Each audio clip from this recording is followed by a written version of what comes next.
What is going on, y'all? We in here. We are in here. Hello to everybody. A little pre-week 11 hangout. You already know, Face Mask Fantasy. My name is John. And, I am Nick. And Nick. Yeah. Yep, that's Introduction. me. We never do introductions on this show. I guess just we kind of don't. jump into it. I don't know if that's something we should start doing. Yeah, we should probably do that. Start things off the top. Be courteous hosts. A little bit more professional. Yeah. Could be. All right, we're working on it. One thing at a time. What's going on, Danny boy? What's poppin'?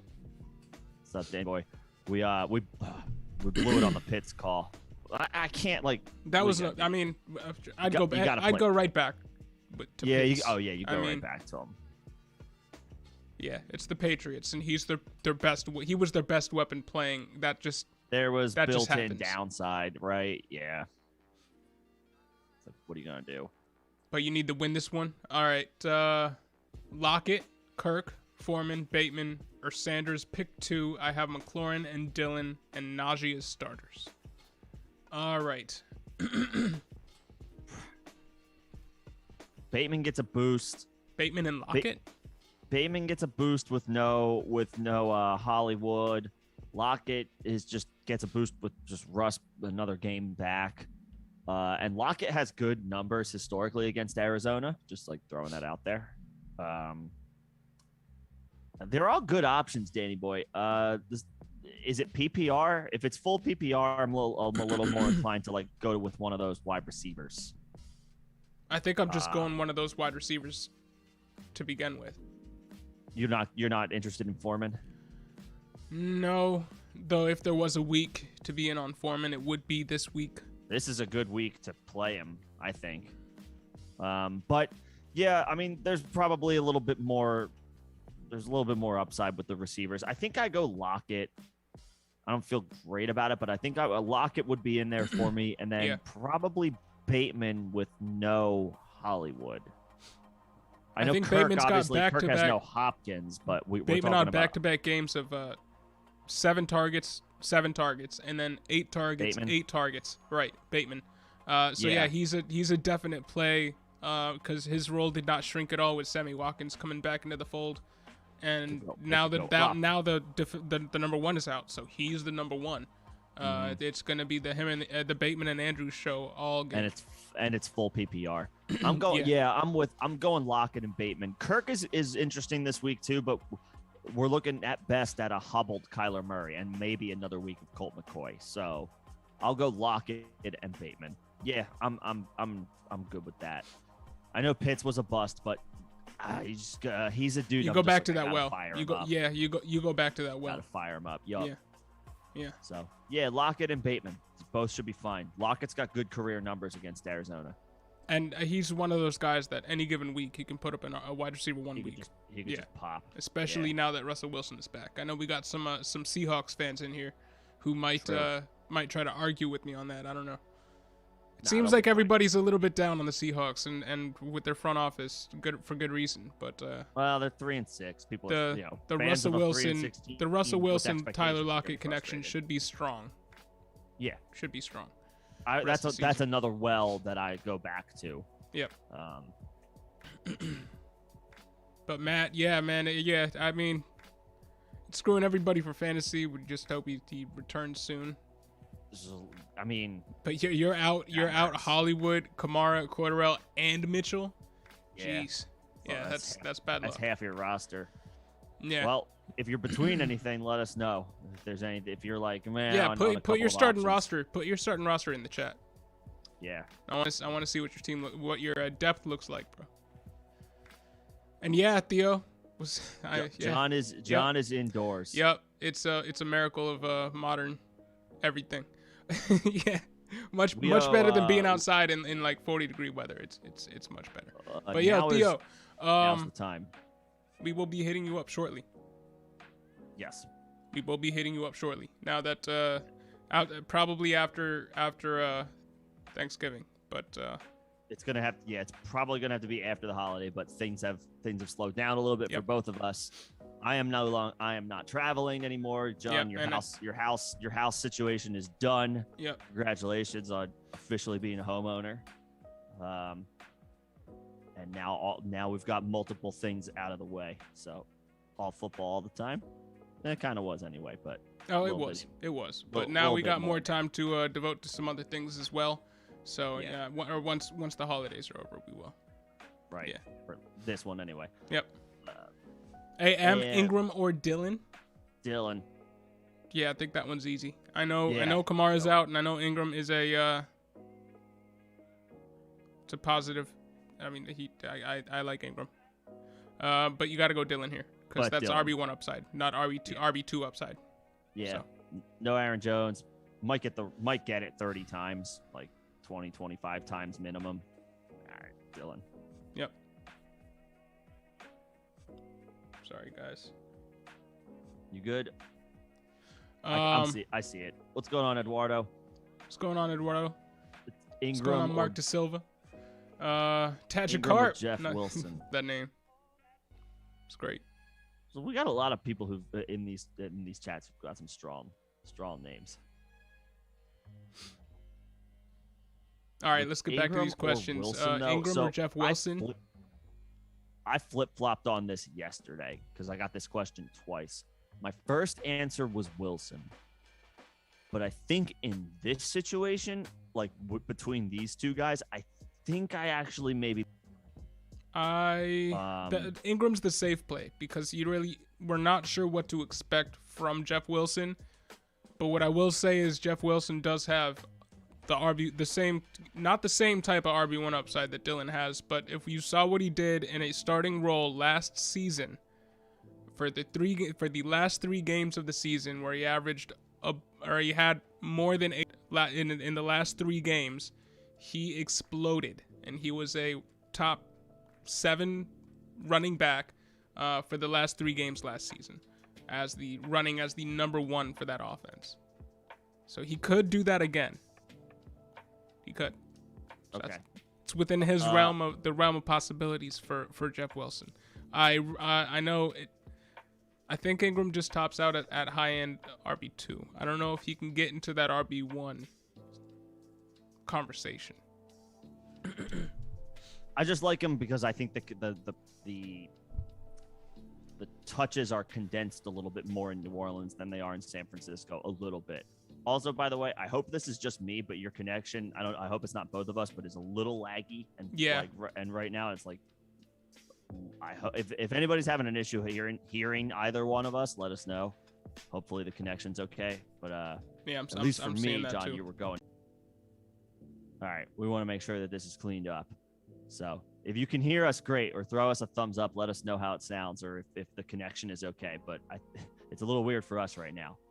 Yeah, it is. It is a little wonky here. I'm gonna see if there's anything that I can do to fix it. Okay.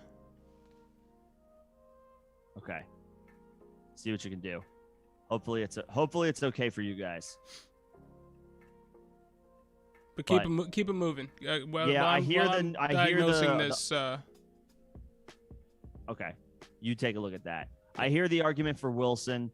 I am a little closer on these two guys. I think I might slightly prefer Ingram, but Wilson's got more upside, especially in full PPR. Wilson's got more upside. Ingram feels a little bit safer. So Eduardo, I would say Wilson is an upside play, but there is a safe floor there. Ingram, I think, might have like the safer floor, if that makes sense. But I'll keep it moving. Mark Silva, what's going on? Should you start Sanders or Tony? I think Sanders. Okay, great, Mr. Curly Wolf, appreciate that. It says good on my end, so hopefully, okay. All right. Hopefully we're okay. I am going to just roll with it then. Okay. All right. Cool. Sorry about that, guys. All right, back in the game. But okay, we got but is it Sanders or Emmanuel Sanders or Kadarius Toney in full PPR? I think Sanders, right? Yes. What's the deal with Cole Beasley? He's going to be banged up all season, and it's one more game. It's one more game with Dawson Knox back in the fold. I don't know if he's he is as on playable as he has been. He's not on the injury report, so he's back. I want to see how Tony does with Saquon Barkley and Kenny Golladay back in the lineup before I play him again.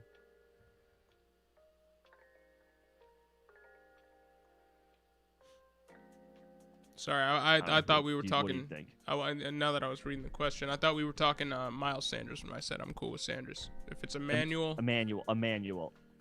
That's yeah, I'd rather go with Emmanuel there. I'm still riding the Emmanuel Sanders train. It's more like Sanders is good. He has been pretty safe. He hasn't had like the flashiest weeks, but Josh Allen's been forcing the issue a little bit more with Stephon Diggs, I believe. But we might see now that they have a little bit of a tougher matchup, they might have to swing back to using Emmanuel Sanders in the secondary and tertiary options in this offense instead of just forcing the issue to the one wide receiver one in the offense. I just want to see what Tony does. I don't want to play Tony this week. I want to see how he does with Saquon and Kenny Golladay back. Even in a great matchup, I don't want to really play Tony this week. Emmanuel Sanders. Yeah. But thanks for your question, Mark, and sorry for the technical difficulty confusion. Yep. Let us know if it does I'm currently battling it a little bit, but if nobody else is, then that's good. I'm seeing the little error pop up, so it's something that I'm gonna have to. After the live stream today, I'll address it, and hopefully it'll be better, and we won't have to deal with it tomorrow. Sorry if it is affecting anybody out there, but let's get to Tajikarp's question. Gaskin, Foreman, Jeff Wilson, Freiermuth, start 2 PPR. Now you basically hate Gaskin, but are you going Gaskin over Foreman considering? Yeah, it's just Nick McNichols is out. The matchup is as good as it gets for Gaskin. The Jets give up 1 million points to running backs for fantasy purposes, so I'm going Gaskin and Wilson. Hey Khalid, thank you so much. Appreciate the super. Probably formerly known as. Appreciate that, man. Yes, sir. All right, Ingram, Jacobs, Bateman, Mooney, Collins, pick 2. Arnold or Waller, and Hawk and Knox. CEH plays ? All right, Arnold or Waller? I'm going Waller. Still. Waller. I'm still going Waller. Yeah. I'm going back to that well. I can't help myself. I have to. That's a well that I'll go back to all season. Yeah, and Arnold isn't a bad pivot because it's clear that he's the number one pass catcher in that offense. But I'm still going Waller here. Yeah. Hawk or Knox. Last game was tough for Hawk. You would have thought everything would have gone Hawk's way with them maybe targeting him in the short to intermediate pass game. He didn't get anything. Now I know the weather wasn't playing a factor there, but didn't DeAndre Swift get like 33 touches and Hawk got 1 target and didn't do anything with it?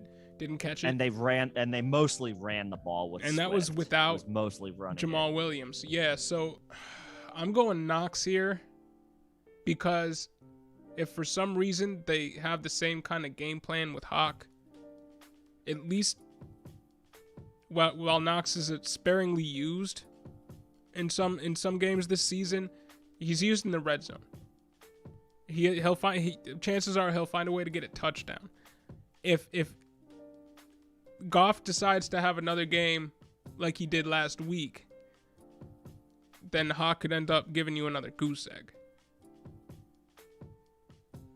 Against Indianapolis, I feel like the Bills will probably need to air it out a little bit more than that they have been over the last stretch of games. They'll air it out. Nah, I'm going Knox here. And they can. I'm going Knox here. Doesn't feel great because I love Hawk, but I hate this offense. Well, to your point, there's going to be a backup quarterback playing who might hyper target him. Or to your point about like backup quarterbacks look for their best player over and over and over again. Is Goff not playing? He's doubtful, so it's going to be Tim Boyle. Okay. Yeah, then I'm going Knox. Bleh. You're still going Knox. Still, yeah. I don't hate the pivot. Pivot to Hawk or sticking with Knox? To Knox. Excuse me. I don't think Hawkinson's going to have a goose egg again. Yeah, but I'm not going to chase a ceiling game with him playing with Nick Boyle, dude. That would be like chasing Ertz having a hot game and with Kyler Murray and then chasing him with Colt McCoy right now. I just no. I'm going with Knox. Yeah. Better offense, similar ceiling. All right. Red zone weapon. Going with Knox. All right. Yep. All right. This other question: Ingram, Jacobs, Bateman, Mooney, Collins. Pick 2. Probably have to play Jacobs. Jacobs and Bateman, or Jacobs and Ingram. Because I don't think you're going Mooney or Collins, right? No, not between. I mean, I don't hate Collins. Among these options, probably not Mooney.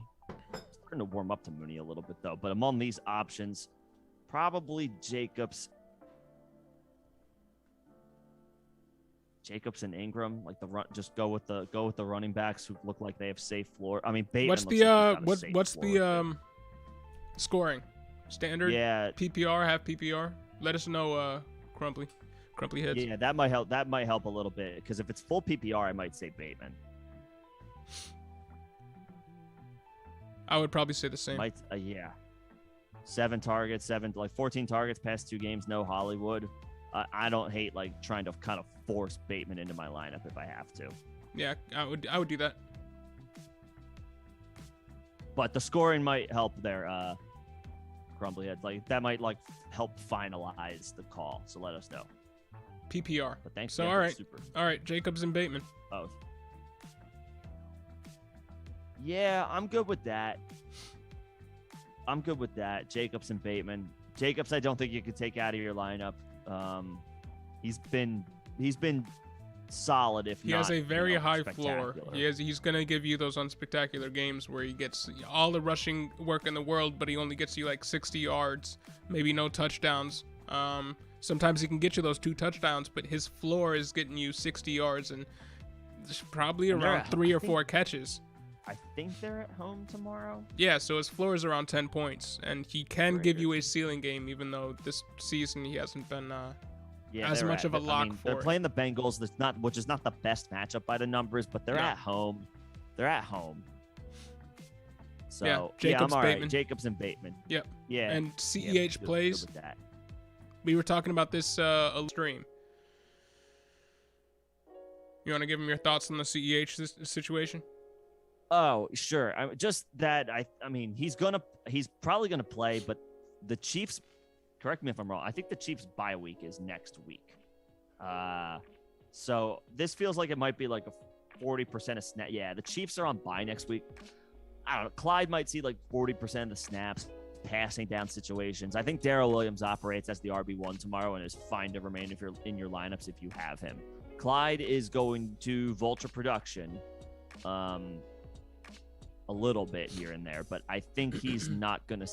If he saw more than half the snaps, we were predicting the same exact thing that happened with David Montgomery when he came back. Because if you remember, he came back and then he had a bye week, so it was like, it is coming into the game. It was, how much are they gonna hold him out? He got most of the work, so we could see them just turn around and give CEH all the work and then just have a week off. That is within the realm of possibilities here, but I am going to go and say he's probably going to get around 30 to 40% of the snaps, and it's going to be the last Darrell Williams week, where you can count on him getting at least half of the snaps. Moving forward, we might see a lot more Darrell Williams than we have in the past, but I don't think he's ever going to overtake CEH for the primary back role in that offense. But I do think we have one more week of seeing a significant amount of Darrell Williams before the bye. So yeah, agreed. Let's go back up here to the chats. Where were we? Mark Da Silva. RVs are Taylor, right. Gibson, Wilson. Need to start 2. Okay, well Taylor obviously. And it's either Barkley or Gibson, Bills, right? Huh? Yeah. Taylor's playing the Bills. It's Jonathan. It doesn't matter. Taylor. It doesn't matter. You play him. Yeah, He's the best back that isn't out with the Jones fracture right now. It's him. Right. Jonathan Taylor. So are you playing Antonio Gibson, Mr. Let's stay away from Antonio Gibson? Are you playing him this week? Or are you going with Barkley?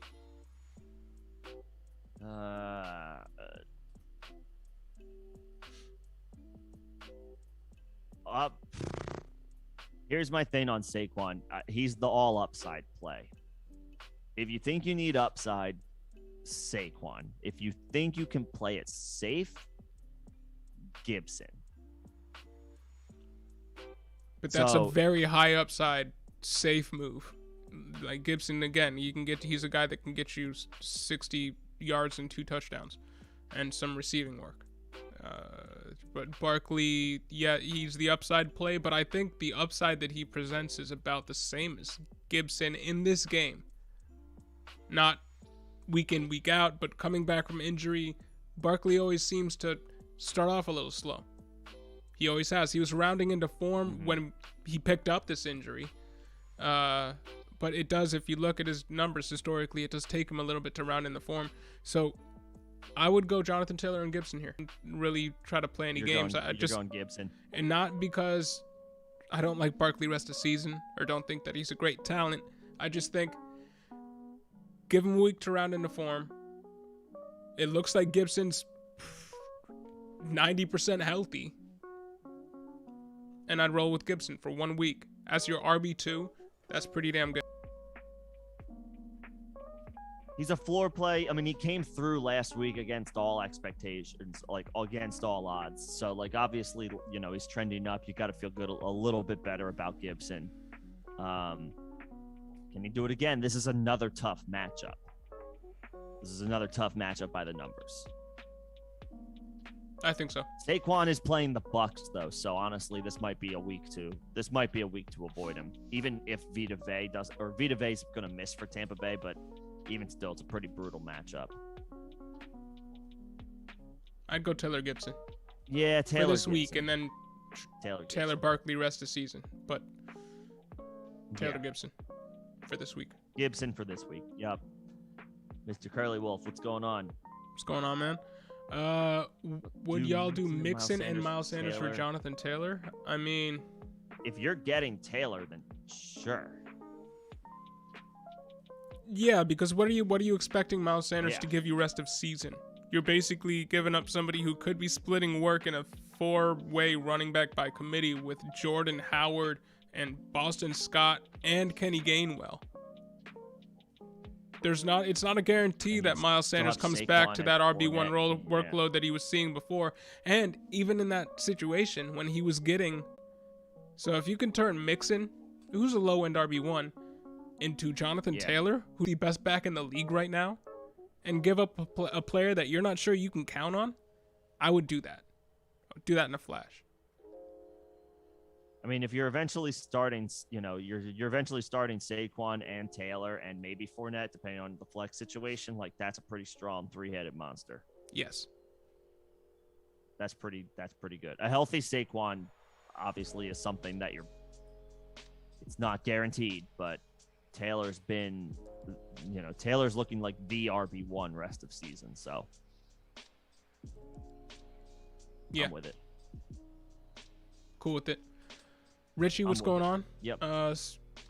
Mike Williams, DJ Moore, or Michael Carter need one in PPR.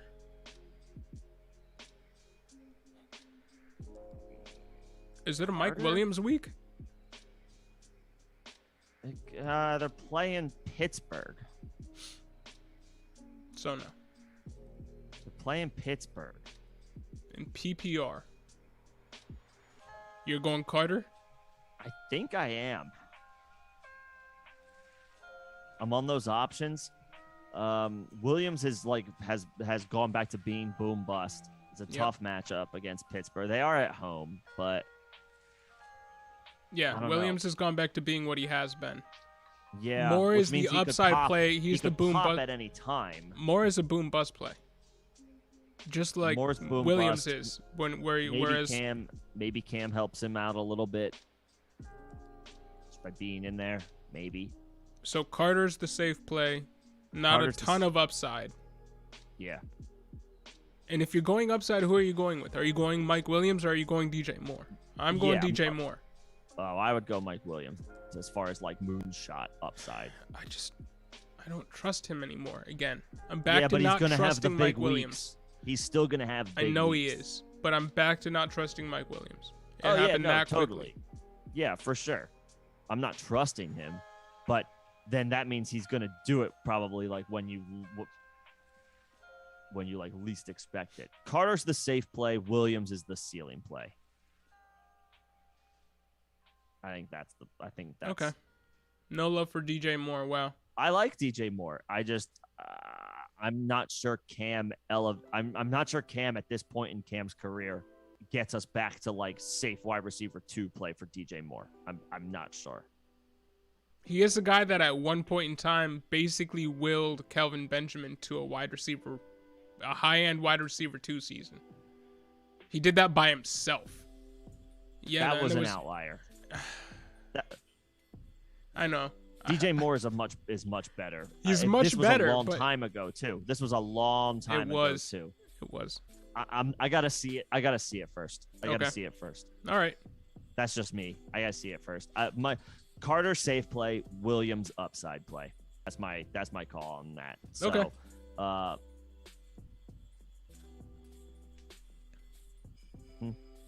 Saquon and Miles for JT. So you would rather have Mixon I'm not sure if as a I'm not running sure back two over Saquon? It's cutting out for me a lot. I'm not sure if you're talking or not, John. You can't hear me right now? Yeah, it's okay. I'm not sure. Yeah, we'll try to have it addressed by for the stream tomorrow morning. Okay. I said, are you basically Mr. Curly Wolf saying he would rather have Mixon as an RB2 over Saquon? Do you agree with that?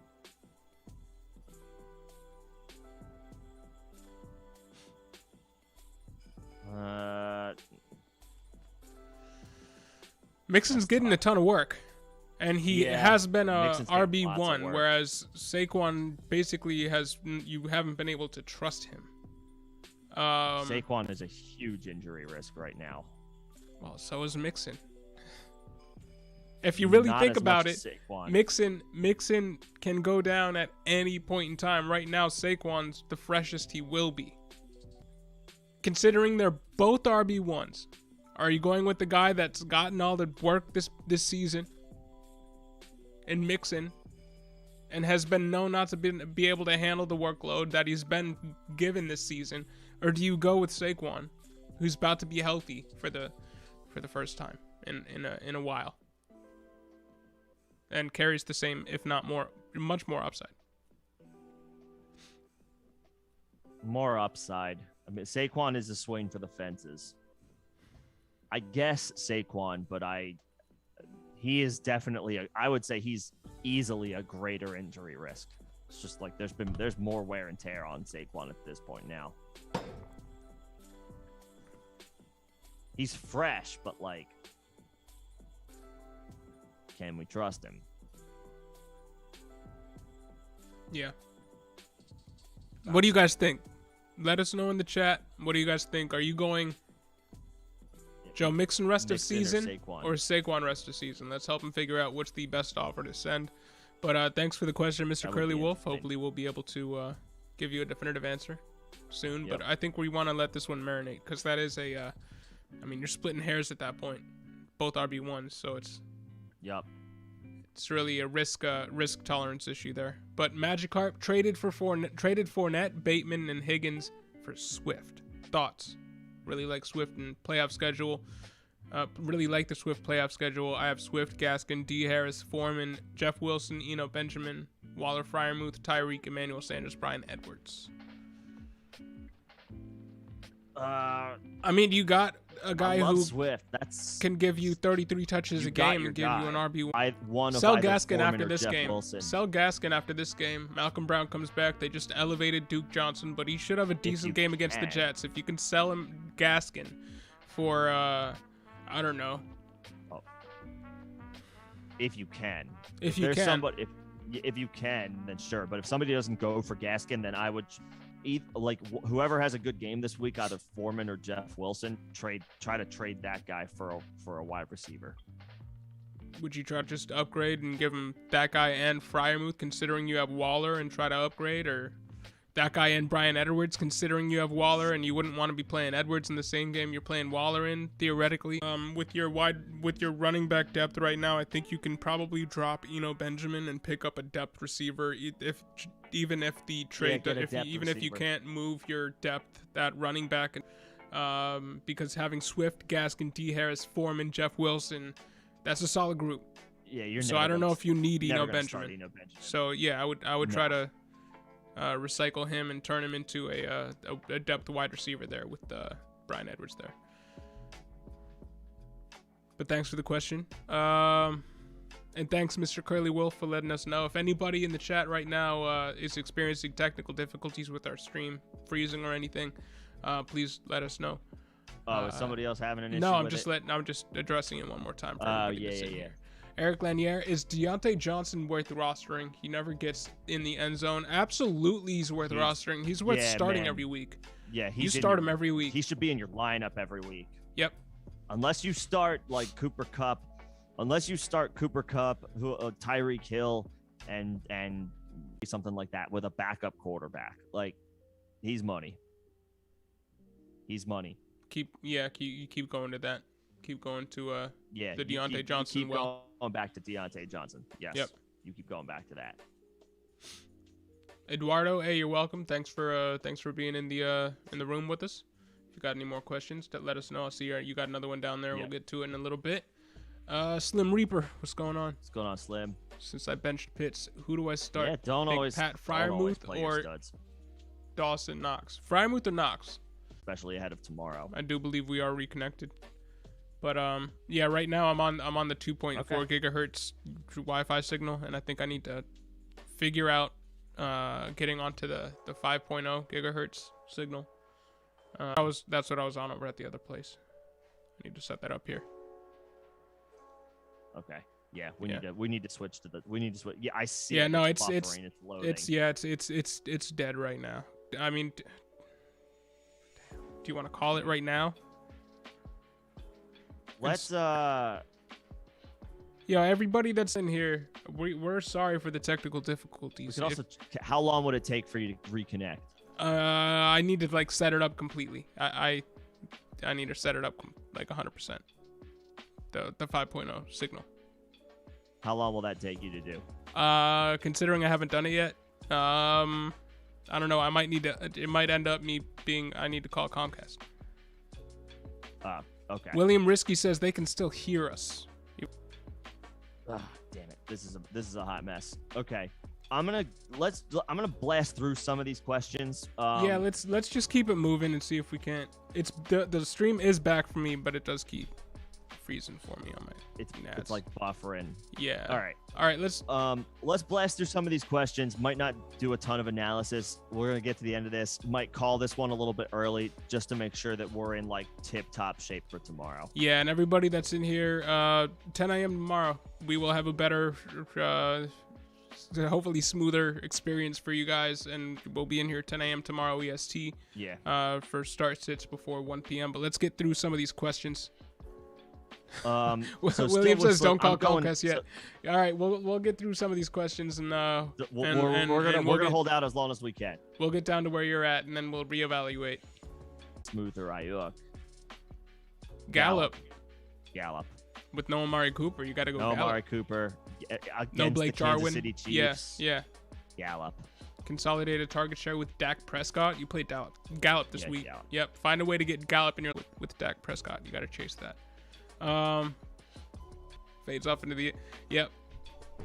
Boom. If I could perform that right now, I would.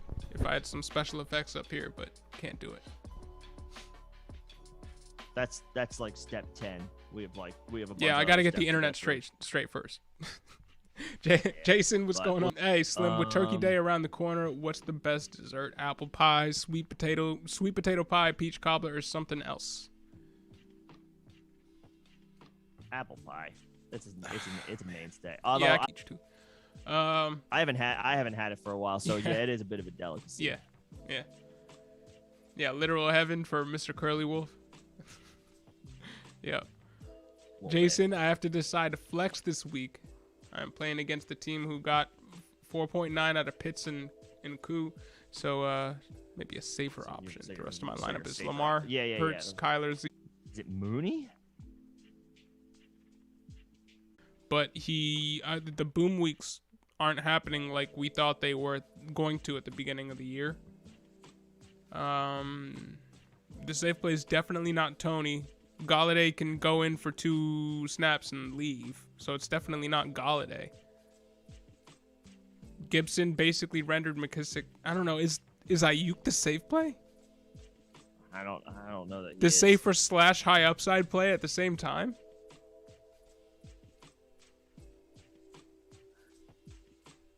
I think I would go Mooney. Would you? At home. Okay. Give me Mooney at home. You trust in Justin Fields? Yeah, coming out of the bye week. Yeah. Okay. I'll do that. Mooney. Okay. I don't feel great about it, but Mooney, I guess. Well, some of these other. Yeah, I don't feel great about any of these options, but. Right. Mooney. I guess in your situation, even though you're playing against the team who got Pitts at Koo at 4.9 points out of Pitts and Koo, I guess I still wouldn't be trying to go with the safer option because you should be fine. I think you go with the high upside option there because they gave you a goose egg, so you have they gave you the incentive to go high upside boom bust. I wouldn't go the safe option here. I wouldn't go Mooney.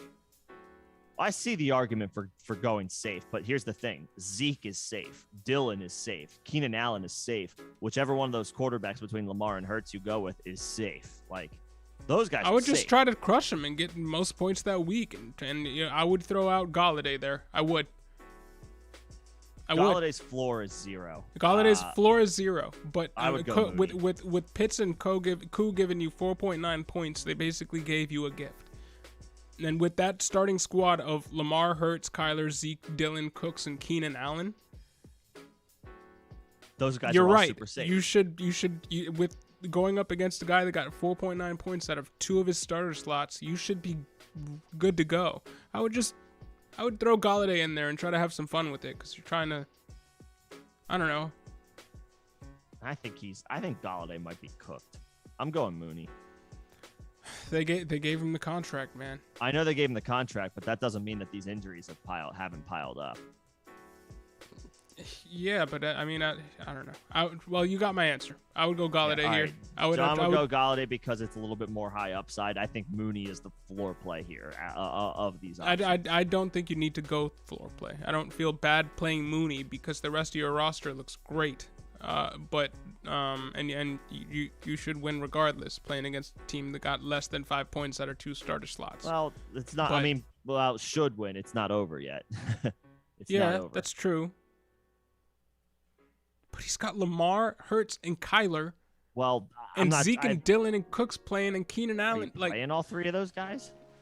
Well, the rest of my lineup is. So he's saying that's his lineup. So you're playing those 3 quarterbacks? Yeah.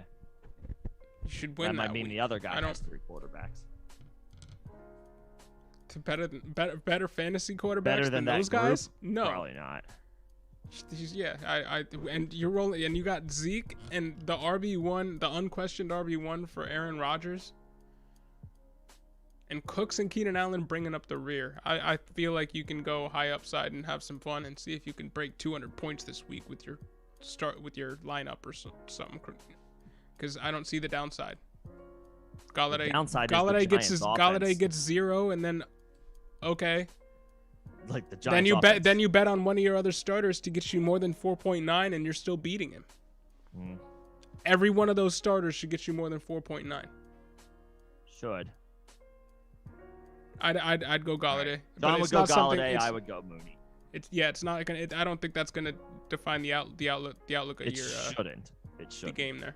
Eduardo, which tight ends do y'all have over Dan Arnold? Well, I would have said Hunter Henry.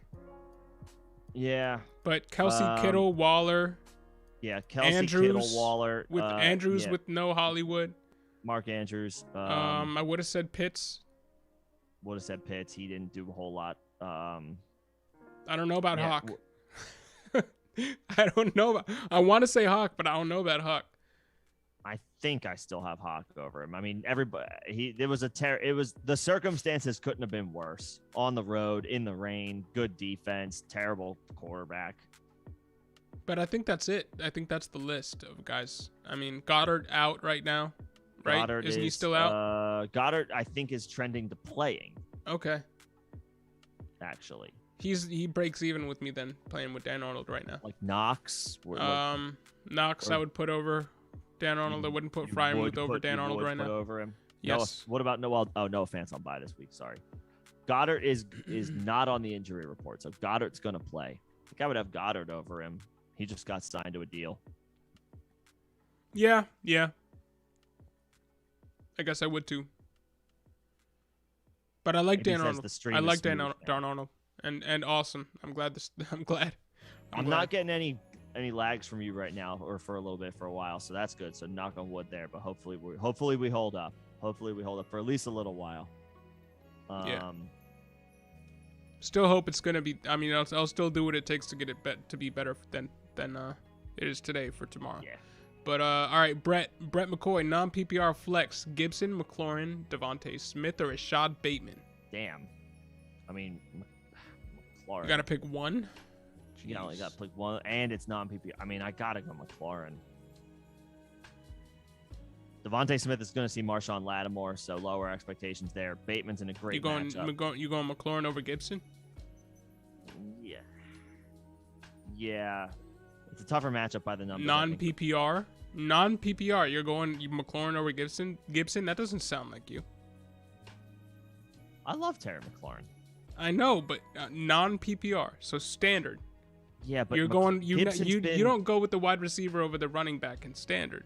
Gibson is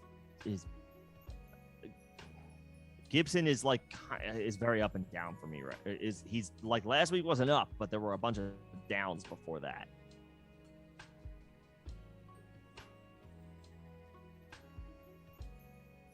I'm going McLaurin. McLaurin is not a bad swerve. And we're disagreeing more this stream than we usually do, but I think I'm going to go Gibson. I think I'm going Gibson.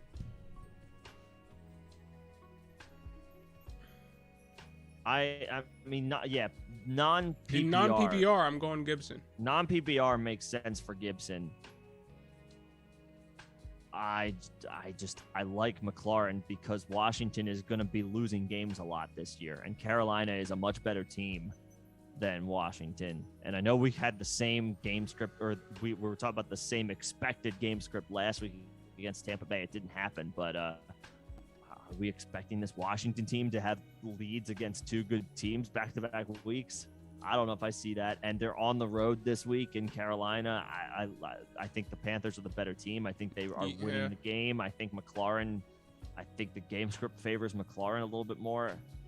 You make good points, but Gibson was getting PPR work last game too. Gibson was getting tons of work last week. And it should be the same game script. Gibson floor. I mean, they should.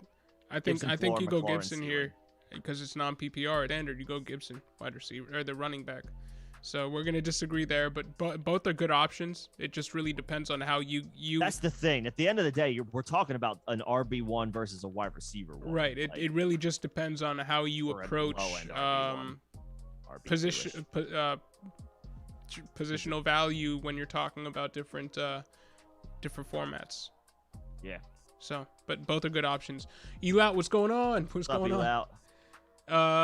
I think we're doing better now. Yeah, I think we're all right. I think we're doing better now. Right. We were having some technical issues earlier. I think we're doing better now. Inshallah. Yes, sir. All right, Slim. Boswell, Hopkins, Elliott, McPherson. Is there another Hopkins? DeAndre? Dustin, and, well, he doesn't kick. Anyway, Boswell. The Chargers give up good production to kickers. Ben Roethlisberger is back. Steelers shouldn't have an issue moving the ball. With at least, well, not again. Ben is not spectacular. He's closer to doo-doo than he is spectacular these days. But Ben is good enough to get them in enough scoring positions. Chargers give up lots of points to kickers. I don't ever. I was kind of talking about this on Tuesday. The Steelers are the type of team I don't ever expect to like get blown out of the game. Therefore, the kicker stays a factor. So I'm gonna go Boswell. I'm surprised you're not going McPherson. He was your boy for a little bit. I do like McPherson, but he's got to prove it a little bit. Got to prove a little bit with as far as consistency. Yeah, he is a rookie. But he is. I like him moving forward. I like him. Like maybe next year or 2 years from now. We need to get a little bit more consistency. But he's on his way. He's trending up. Young Vinatieri over here. I won't go there, but he's trending up. But yeah, give me Boswell. Chargers give up lots of points to kickers. Jason, how did AJ Dillon do for us last week? Last week? No, you said next week. I'm guessing you meant last week. How did it do for you guys? I'm gonna guess he smashed the last week. I hope everybody. Yeah, I didn't have him because I wasn't in on him pre-draft because I thought everybody was too high on him. But if you have him on your squad and you played him, good for you. You listened to Nick last week and he got like 30 points out of it. So at least 25. Yeah, I'm just glad I wasn't playing against the guy who had AJ Dillon last week. But I don't have any AJ Dillon. I wish I did. You should. That was a mistake. He's probably a fun guy to have on your fantasy squad right now. Little Derrick Henry, but yeah, he was going way too high pre-draft. People were way too high on AJ Dillon pre-draft, and or you weren't high enough. No, when he was being drafted around like Kareem Hunt, I thought that was crazy. I was seeing him go like a round and a half later than that. Yeah, after the Aaron Jones re-signing, yes, but there was probably a solid month there where AJ Dillon was getting a ton of his stock fell when Aaron Jones re-signed. Yeah, Before that, he was going well ahead of Kareem Hunt. Oh, he was before Aaron Jones signed, he had like a third round ADP in redraft. It was kind of silly, but yeah, I wasn't on him at all. It came back to earth. It was like 7th, 8th round for Dillon. But yeah, so man, we hope you played him. We hope you had him. Who had him? Who had him in your lineup last week? Put it in the chat. Who had AJ Dillon in your lineup last week? Or who did we listened to Nick to put him in? Yeah, that's what. Yeah. But anyway, yeah, he's gonna smash this week too. No, Slim, it's not gonna work. Actually, it might work. I'm gonna moderate that trade. It might work. I'm gonna call a play for play. You guys call each other. Let me know how that goes. Josh Gordon, the GOAT. There you go. What's going on, AB? I dropped Derrick Henry. Hey, look, somebody did that in a keeper league that I'm in, and I was on here in the chat saying that it would be the stupidest move for the Titans to rush Derrick Henry back before the real life playoffs. It would be the dumbest move for them to do it during the fantasy playoffs because they basically are controlling their destiny right now. They should be a playoff bound team. But the upside of Derrick Henry is too much. So I went out the very next day and I picked up Derrick Henry in a league right at the day after I said I did not expect him to do anything. If Derrick Henry is on your wire, the upside is too great. I am willing to burn a roster spot on the off chance that he's the freak of all freaks, can come back from injury, and the team is dumb enough to play him in the regular season. Because we see NFL teams make dumb decisions all the time. Yeah, the key word there, I think, or the key part of your phrase there was like, what'd you say? Would you say like against all odds, whatever? It's highly unlikely. I just don't think I don't think we're going to see Henry again this year. No. It's just that's it. if the 1% chance in the 1% chance is healthy, and then the 1% chance of the 1% chance that after he's healthy, the team puts him back in a position to play in, say, the fantasy championships. He's in my lineup. Yeah, it's a long shot. But, so yeah. I'm burning a spot on that if I'm playoff bound. Sure. But if you're again, but I'm not expecting it. But if you're in a situation where you find yourself needing a win, this week, next week, 3 weeks from now, whatever, right before the playoffs, and you need that roster spot, and there's a guy worth picking up, and the only guy that makes sense for you to drop is Derrick Henry, then you got to do that too. Yes. Always make sure you can win the week that you're playing.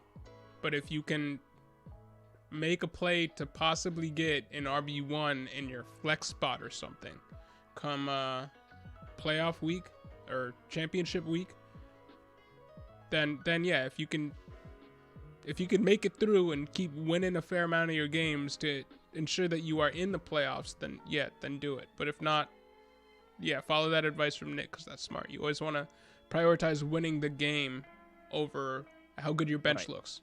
If you're 8-2 and you're 9-1, then whatever. But if you're right in the thick of needing to win to snag a playoff spot, then yeah, get the healthy guys. Smokey the cat. Cat. What's up? Wilson or Tua? Bateman. Brown is out, or Gallup? Russell Wilson or Tua? Shoot. Well, first of all, Wilson. Yes. I know Tua's playing the Jets, and therefore Tua could smash. But just give me the better player in that situation. Wilson is a big enough tier break. Are you going Gallup over Bateman? I don't know. I like them both this week. Well, Bateman was getting 8 targets with Hollywood. So he's a threat to get you 10 plus targets in this game tomorrow. Gallup did more last week than I could have asked of him. Yes. He came back from injury, he put on a nice show, or had a nice showing. That's what I meant to say. And now with Amari Cooper out of the lineup, he's not going to be the number 1. Obviously, that's still CeeDee Lamb, but they're playing the Chiefs. If there were ever a smash spot for the Cowboys passing game, it's this one. That one's tough. Holy hell. I think Bateman is a floor play, and I think Gallup is upside. I'm willing to say that, but I mean, Bateman could be upside too. I think Gallup might actually have more upside, but I think Bateman has a safer floor. Okay, so Wilson and Gallup. Wilson, and then so Smokey the cat. If you're looking at your matchup and you're thinking to yourself, I could use some upside, Gallup. If you think you can ride, kind of go I don't know what to say here, status quo, or you think you can kind of ride the rest of your lineup to you feel like it's favorable for you, then Bateman. If you think you might need a play or two here and there, and it's if he gets 0, or if he gets a low total, so be it, but I swung for the fences, Gallup. Yeah, it's Dak in a matchup he's going to be throwing. They got to throw. And okay. The Chiefs have been better of late on defense, but it's the Cowboys at home. I'm cool with that. I'm cool with that. Definitely Russell over Tua. I'm cool with that. I'm cool with going Gallup if you need the boom bust, and Bateman if you need the floor. Gallup is boom, Bateman is floor. Yep. Thanks for that, Smokey the Cat. Yule, what's going on? I need a wide receiver since Marquise Brown is out. I have DJ Moore, and I would say the best wide receivers on free agency are Renfro, Waddle, Gallup, and Bateman. Damn. Probably at least 2 of those guys over DJ Moore. I mean, Renfro, somebody else says it lower down in the chat that Renfro has gotten 3 straight weeks of 15 fantasy points. He is a lock, essentially, for a minimum of 5 targets. Yep. Renfro? Well, it just comes down to the safe play or not. Yeah. If you want to go high upside, you continue to roll with DJ Moore. But if you need the floor plays, I don't know that DJ Moore Renfroe and is Bateman right are now. floor plays. Renfroe and Bateman are floor plays. They can, that duo can get you 20 points. Yeah. And DJ Moore's just, I still call him a ceiling play because he's dynamic. He's that type of dynamic receiver. I would start Bateman over DJ Moore. I would start Renfroe over DJ Moore. It's between Renfroe and Bateman for me. I might start would I start Waddle over DJ Moore? I might. Waddle's not an upside play for me right now, even with Cam in there. He's three low. So would you say sit DJ Moore and pick up Renfroe and Bateman and play them both? If you could. But it said he only needs one. Only needs one. There can only be one. Bateman's the one. Because Renfroe is the low floor, but he technically has a very high floor, one of the highest floors in fantasy football Renfroe's for wide got receivers, a high floor. But he doesn't have the high ceiling. Yeah, Bateman should give you a high floor and offer you a high ceiling. You're right. The upside play is Gallup, I think, not DJ Moore. But the safe and the sweet and sour play is Bateman, because he's safe and high upside.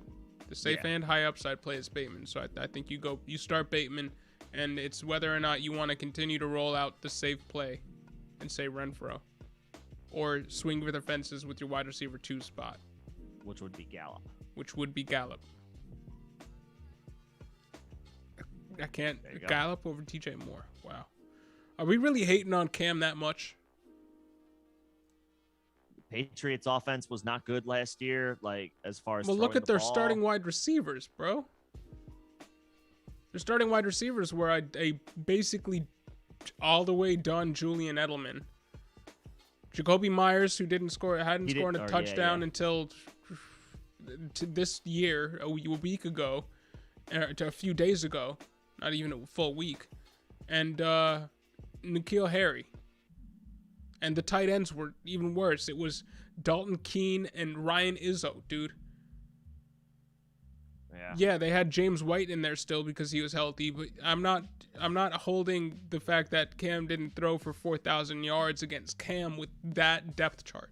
Now he's playing with the best receiving weapons of his career. Are you really that down on on Cam Newton that you're willing to say pick up 3 guys? No, you don't. No, don't drop DJ Moore. No. And I understand that, but we're willing to say Renfroe, Gallup, and Bateman, who are all on the wire here, are plays over DJ Moore, just because Cam Newton is playing. I mean, I think Bateman is. I agree with you there. But are we willing to say Gallup is? Just because Amari is out? I think Bateman is, and I think Renfroe is. Oh, man, I have a really hard time saying that DJ Moore is just that dead in the water to where Gallup. I'm not saying he's dead. I gotta see it first before I want to put him in my lineup. I'm not dropping him, but yeah, I would rather play Bateman. I would rather play Renfroe. I would say there's a non-zero argument for Waddle, but maybe he's third. And I think Gallup is a better swing for the fences this week than DJ Moore. I would play Bateman. I mean, DJ Moore everyone is down on DJ Moore because Sam Darnold isn't the quarterback there anymore. And Sam Darnold is terrible. Yeah, he is. Is he that much better than Cam Newton right now? Who, Darnold? Yeah, if we were he's worse. Darnold stinks. Then why are we sitting DJ Moore here? When DJ Moore playing with Sam Darnold for the first stretch 6 games was a top 10 fantasy wide receiver. I get being off him a little bit, but there's no way I get playing this week, playing Bateman over him. I get if you really want to go safe with it, playing Renfroe. Yeah, but I'm not going to go anybody else here over DJ Moore. You're saying play Gallup over DJ Moore. No, I said I would play Bateman over DJ Moore, and I would play Renfroe over DJ Moore. I said if I was going for a swing for the fences, which hopefully you're not, but if you had to, then yes, I would play Gallup over DJ Moore this week. Wouldn't do it. But I would play, Bateman. I'm not that down on the Carolina offense. Plus, I don't think it's much of a downgrade. I think Christian McCaffrey is back, and Cam Newton vultures a ton of touchdowns for himself, plunging in on the goal line. I would rather play Bateman with no Marquise Brown, and I would rather play Renfroe, who has been the most not flashy, rock solid receiver this year.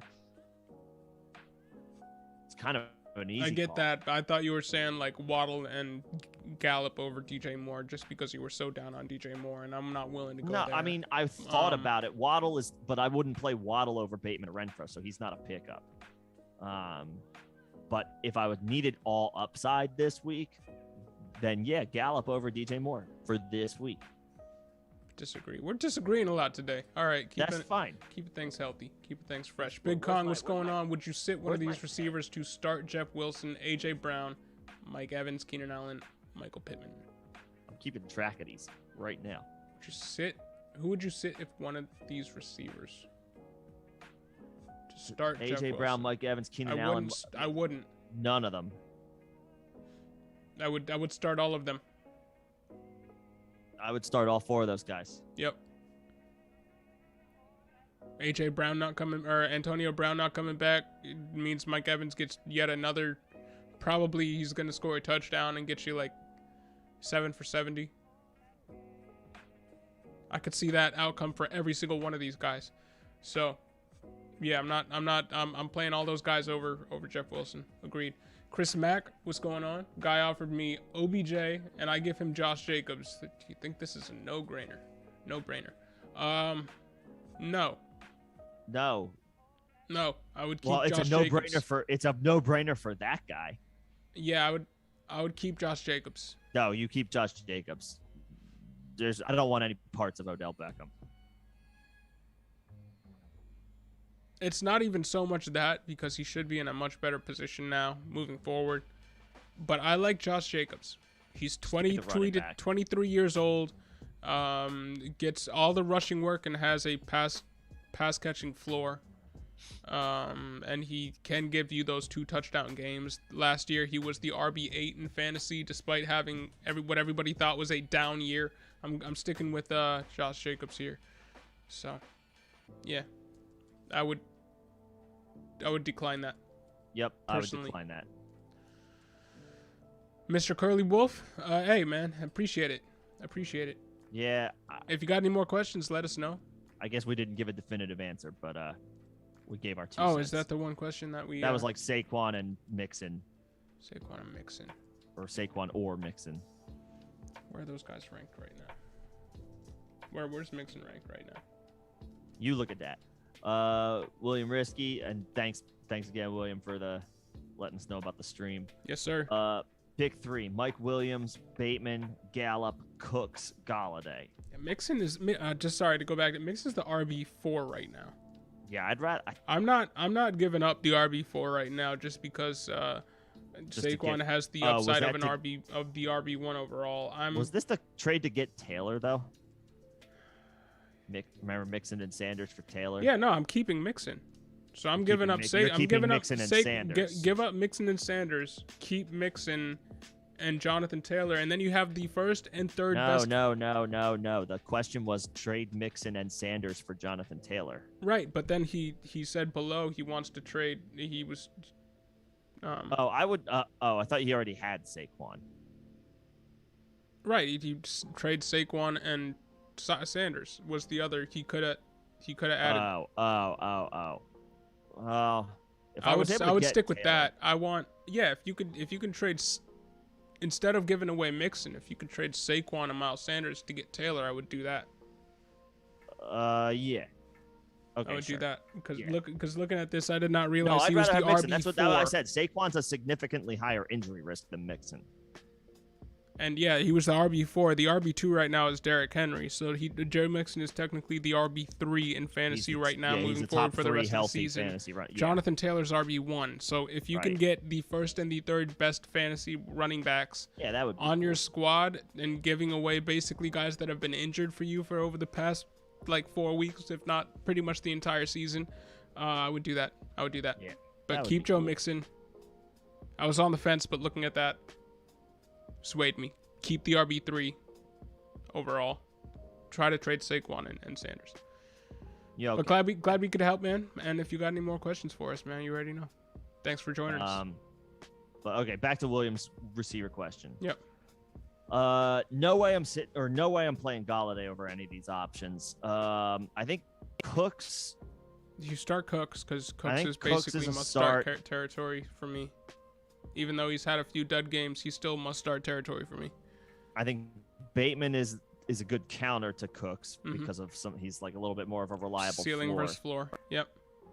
And then I would go Gallup. You going Gallup here? Gallup. I would go Gallup too. I would go Gallup over Mike Williams. Yeah. Cooks, Bateman, Gallup. I think that's a nice little trio. It's not like there's no like anchor there, but it's a good mix and match of talent. And Slim, Bateman, you didn't Gallup, hear. We didn't. Did you hear our answer? Oh yeah, we were having some issues at the time of this part in the chat. We were having some real bad. Was that the kicker lags. question? Oh, if this was about the kicker question, then Boswell, Slim. Yeah. But Chargers give up lots of points to kickers. Ben Roethlisberger is back. Should help the Steelers sustain drives a little bit better. No weather issues like last week. They're playing in LA Sunday night. Boswell. And Knox over Freiermuth. Yep. I would go Knox over Freiermuth. I disagree there. Oh, that's another one I got to write down. Knox versus I say Freiermuth.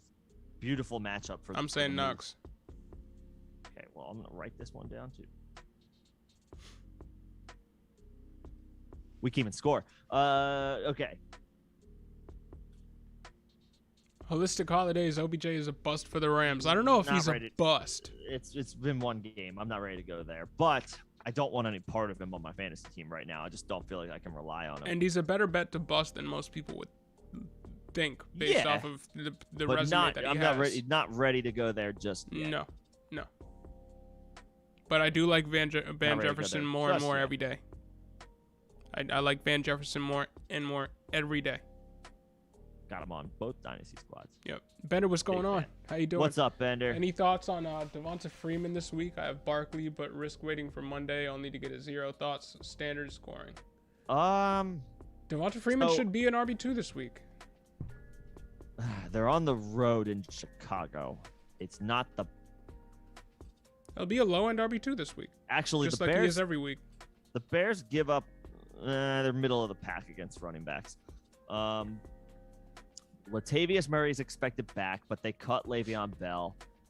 So, yeah, I mean, Freeman's got a safe floor, but it's kind of boring, obviously, at this point. Saquon is all upside and should play. There's an update here on him. Yeah, he's officially questionable. Could be on a pitch count, right? Devontae Booker gets work in there as well. Do you go Freeman? I almost feel like I'm talking myself into it. I don't know. If Saquon's in, I feel like that's a tier break. Devonta Freeman should get you low-end RB2 week. If you don't believe that Barkley is going to get you a low-end RB2 week, then you play Freeman over him. But if you believe that Barkley will get you at least a low-end RB2 week, then you go Barkley.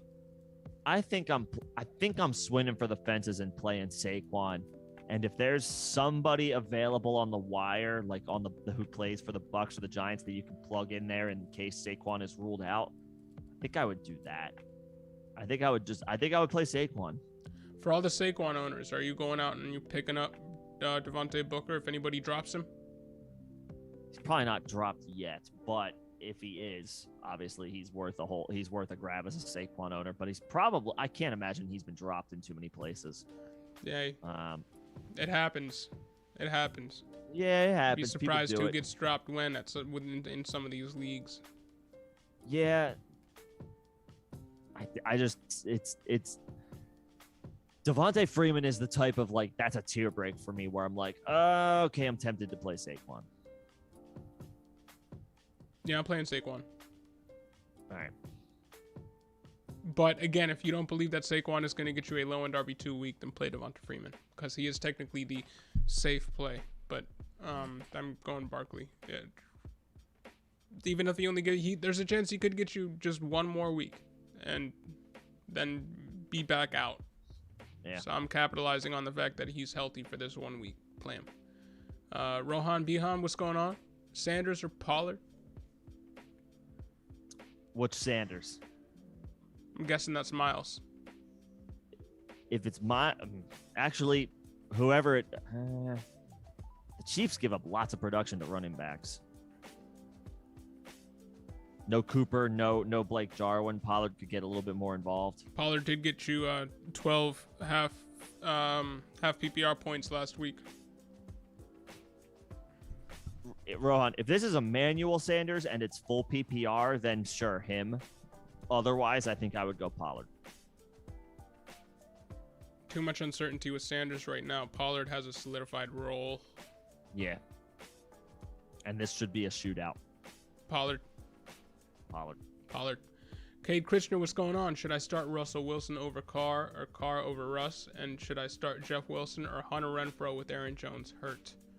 You should start Russell Wilson. And you should start, I think you start Hunter Renfrow. He's been an RB, or a wide receiver 2 since Henry Ruggs went out. And he's normally the safe play for me would be the starting running back, but we're talking the safest wide receiver bet in fantasy football right now. If it's standard, then Wilson. I agree with that. If it's standard, then Wilson. But in any half or full PPR, then Renfrow. Any PPR formats, I'm going Renfrow because he is so safe. He's automatic 15 points. Rock solid. Again, somebody said that later on in the chat. Who was it? We'll shout you out when we get there. Sorry. There you go. All right, Bender. Also, Knox or Kmet? Knox. Yeah, I think so. It's not that hard for me. Kmet's been getting a little bit more involved. Is Jimmy Graham still playing? No, not really. But I don't care if Kmet is playing 100% of the snaps for the Bears. I'm going Knox over Kmet right now.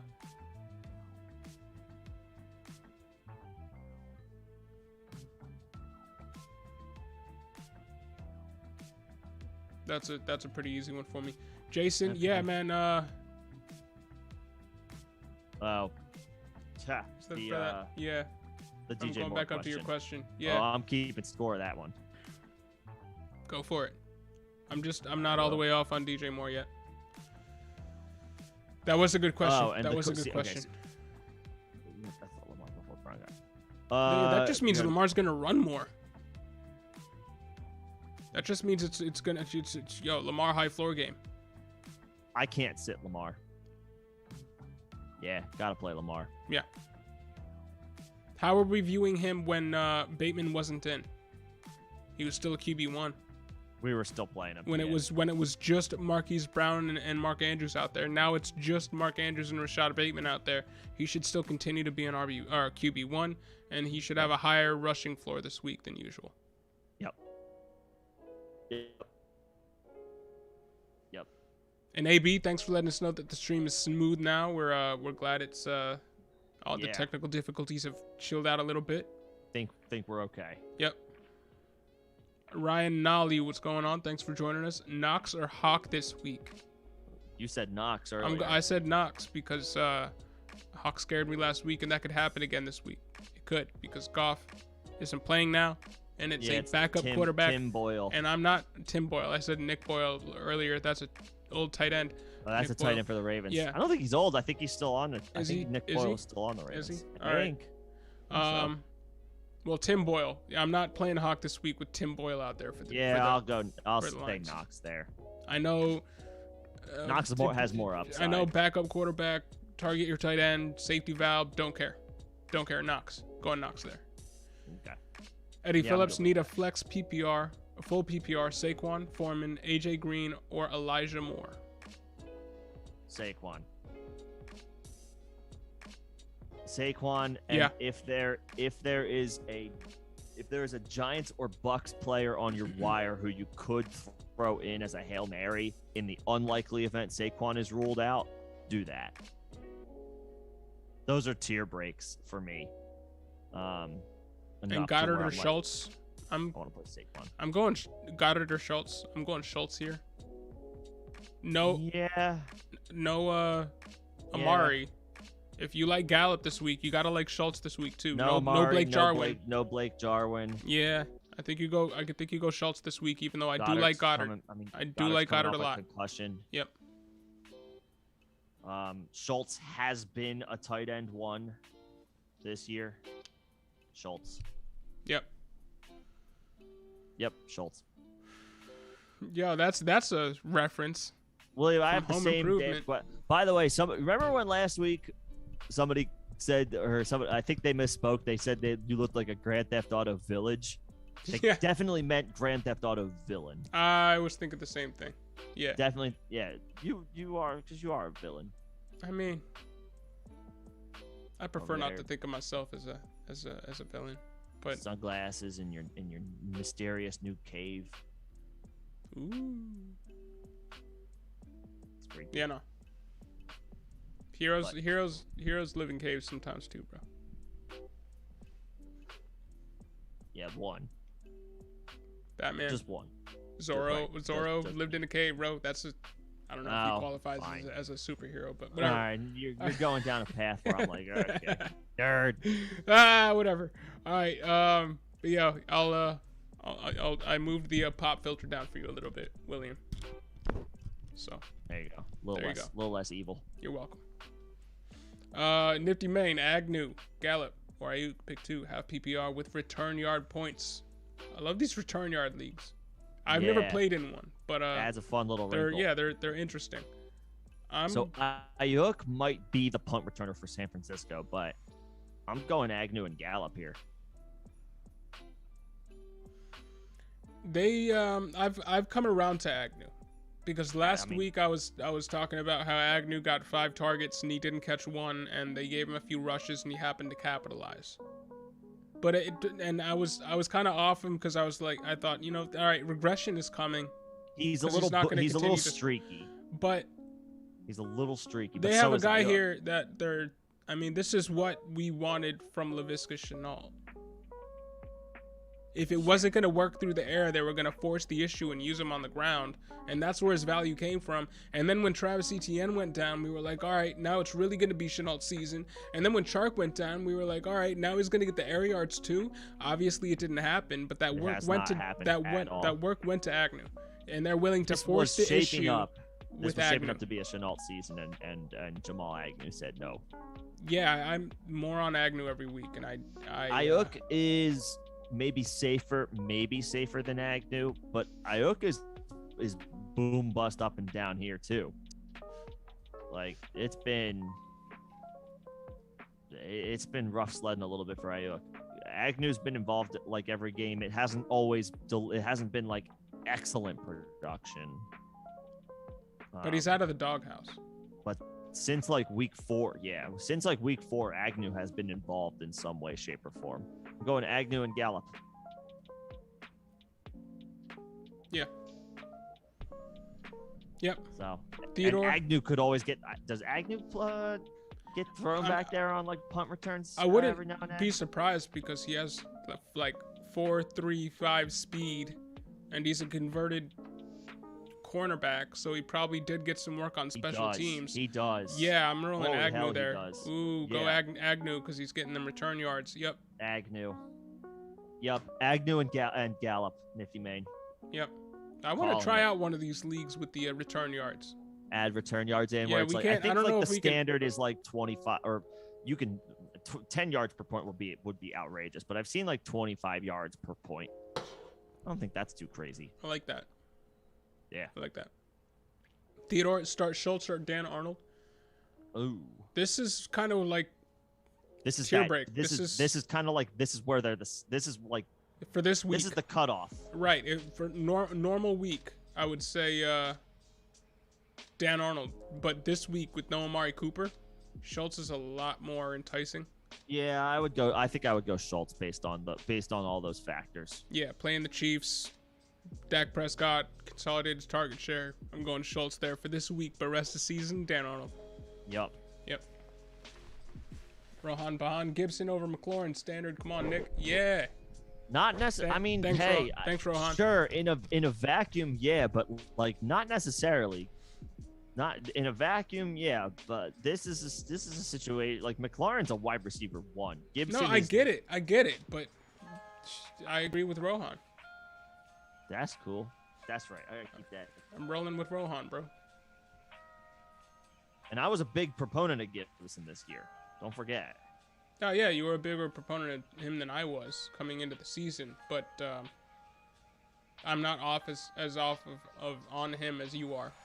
I'm not like totally like I'm back on him more this week, but like this is a tough matchup for him, and I don't expect Lightning to strike twice with Washington.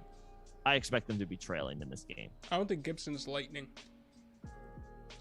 No, sorry. I'm not talking about Antonio Gibson. I mean the Washington football team beating a good team.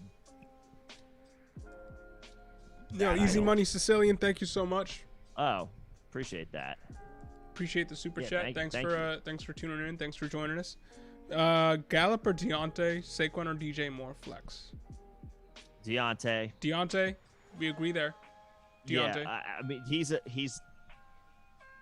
Deontay is his team's wide receiver 1. He's the better receiver. Gallup is damn good, but Deontay is the better receiver. In the rain, terrible conditions last week, backup quarterback. I know he fumbled, but he still had 7 for 82, 83. Yeah. Like, he's rock solid. Yeah. He is rock solid.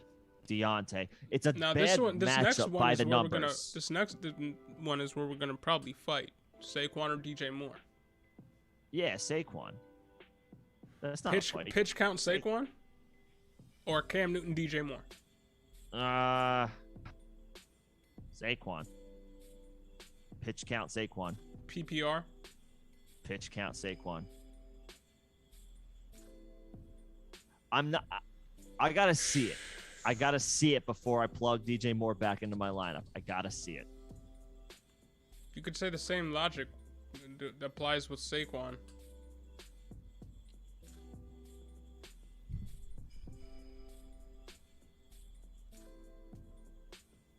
That's tough.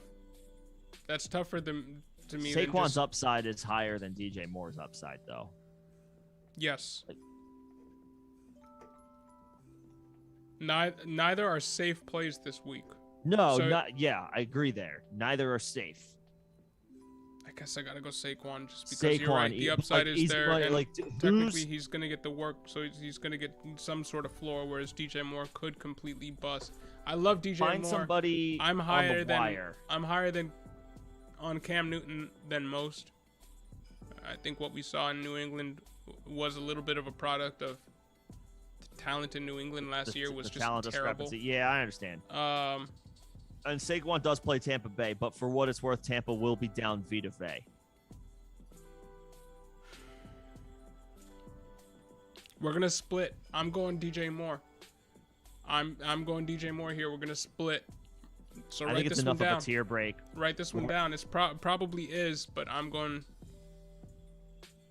You're going DJ Moore, safe play.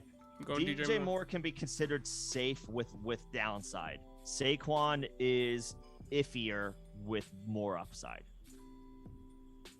I'm playing Saquon. I just think if they're both non-safe plays, I'm going with the guy that's not coming off an injury and on the pitch count, even though his upside's technically higher. That's fair. It's I'm going DJ Moore. So write it down. But thanks, Easy Money Sicilian. That's enough of a tier break for me to play Saquon. But yeah, I'm going Deontay and Saquon. You're going Deontay and DJ Moore. Yeah, I get it because Saquon is that dude, but too much uncertainty right now. It's a bad matchup for Saquon. It's a good matchup by the numbers for DJ Moore. It is. It's a good matchup for DJ Moore. Yeah. I would go on DJ Moore. I think I would still play Saquon. So sorry, Easy Money Sicilian. We're splitting on our takes more often today than I think we ever have. It's been there's been some difference of opinion here. But Nick is writing them down, so he's keeping a list and checking it twice. We're gonna find out. Yeah. Yeah, Saint Nick. Boom. Hey. Bam. What's up, B11? What's going on, man? Toughest decision this week. Who to sit? Pittman, Higgins, and Waddle. Waddle. Standard. Probably standard, so probably Waddle. Waddle. Right? Yeah, I think so. Waddle in PPR would make this a more difficult conversation, but because it's standard, I'll go Pittman and Higgins. Yep. Pittman's going to see Tre'Davious White. Pittman's a top 10 fantasy wide receiver through 10 games, so I don't care. Yeah. And Carson Wentz can throw some YOLO balls, so he loves the YOLO ball. I'm cool with playing Pittman this week. And Higgins, he's been great. Higgins is awesome. I was off him a little bit at the beginning of the season, but I mean, just because Jamar Chase is out there doesn't mean that Higgins isn't an ascending young talent as well. So no, the guy who has fallen by the wayside is Tyler Boyd. Yeah. Unfortunately, but those two are just Chase and Higgins are just better. Pittman's got downside this week because he's facing Tre'Davious White, but because it's non-PPR, I would still play him over Waddle. Even though Waddle's got a good matchup, but Pittman's been just the better player. Okay, Krishna, what's going on again? I know I said what's going on to you last time. Yeah. Saying it again. I have Jonathan Taylor, DeAndre Swift, and Aaron Jones, and my wide receivers are DK Metcalf and Terry McLaurin. Should I trade one of my running backs for a better wide receiver? Aaron Jones has been disappointing to me. No. Nope. You keep all three of those guys. Aaron Jones will be just fine. He's going to take a couple weeks off with the MCL sprain. He's going to take this week off. He's going to take next week off. He's going to have the bye week. He's going to be healthy for the fantasy playoffs, and he's going to be in your lineup. Yep. Metcalf is fine. He's not a guy that has needed the entire workload. No, he just at any point touches. in time in his career. He 10 touches a game, and he can give you an top 5 RB1 finish. He's one of them. So it doesn't like AJ Dillon can go and assert himself as the RB1 that he is when given a full workload for the next 3 games too. But when Aaron Jones is coming back, he's gonna get at least 50% of the work, and on 50% of the work, he's one of those guys that does Kamara things. He should get he'll get 65% of the work. Agreed, but even if for some chance he gets only 50% of the work, that's not bothering me that much. Yeah, he still delivers. Nope. You stick with what you got. Because you got Taylor, great the RB1. You got DeAndre lineup, Swift, who's the RB like 3 or 4 or 5, and then Aaron Jones on any given week is a week winner. Yep. Great lineup. Yeah, good lineup. Don't tinker with that one. Yeah, you had him because hey, I'm glad we Dylan, hell yeah! I'm glad. I wanted to specifically helped because I was off him, and then Nick talked me into it with that weather talk. I was pounding the table on that one. Yep. Lay AJ Dillon in the snow. William, you didn't listen to him. Oh man. But the last minute Boswell advice. All right. That works. Randy Bullock, he's a big boy. Bullock, the Titans play. Who do the Titans play? Oh, Houston. Yeah, that's just fine. That's just fine too. That's also not a problem as far as your kicker. All right, we just talked about T. Higgins. Are you playing T. Higgins over Mike Williams? Yes. All right, Adrian, you got your answer. Yes, I'm starting T. Higgins over Mike Williams. Much safer. Much safer. Or Renfro. So Renfro or Higgins, who do you got? That's tough. I think Renfroe. Higgins. What? You think Renfroe? I think Higgins. Well, Higgins can get you. Higgins is more upside, but again, I think Renfroe is a steady 15 points, and I'm not walking away from a steady 15 points. Fair. Because Higgins' upside and his 20 points. I'd rather have the steady 15 points than the chance at 20, but the chance at 5. By the numbers, it's not a good matchup for Higgins. It's a slightly better matchup for Renfroe. Yeah, I'm going Renfroe Higgins because I'm going Renfroe. Better. I know Higgins is better. I'm going Renfroe. This is one of those situations where just the floor is so steady, and the floor is very steady. What's Higgins done since coming back? I have to know this. Also, did we know that? Sorry, do we know the scoring? Don't believe so. Let us know though. Yeah. Sorry, I lost the. Yeah, Adrian, let us know the scoring. Higgins, at least in full PPR, the past 3 weeks, like 13.8, 13.7, 13.2. Like, that's rock solid. I see what you did there with your thumb and the last name though, and that Nick.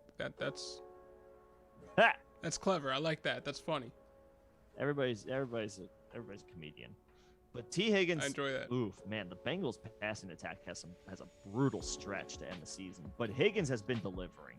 Higgins has been delivering. I'm still going Renfroe. 15 targets, 6 targets, 8 targets. Nah, I'm going Higgins. I'm going Higgins, baby. We're at odds once again. What's his point? What are his point totals? Who? Higgins. The past 3 weeks? Yeah. So he had 15 targets, 6 targets, and 8 targets. 15 targets.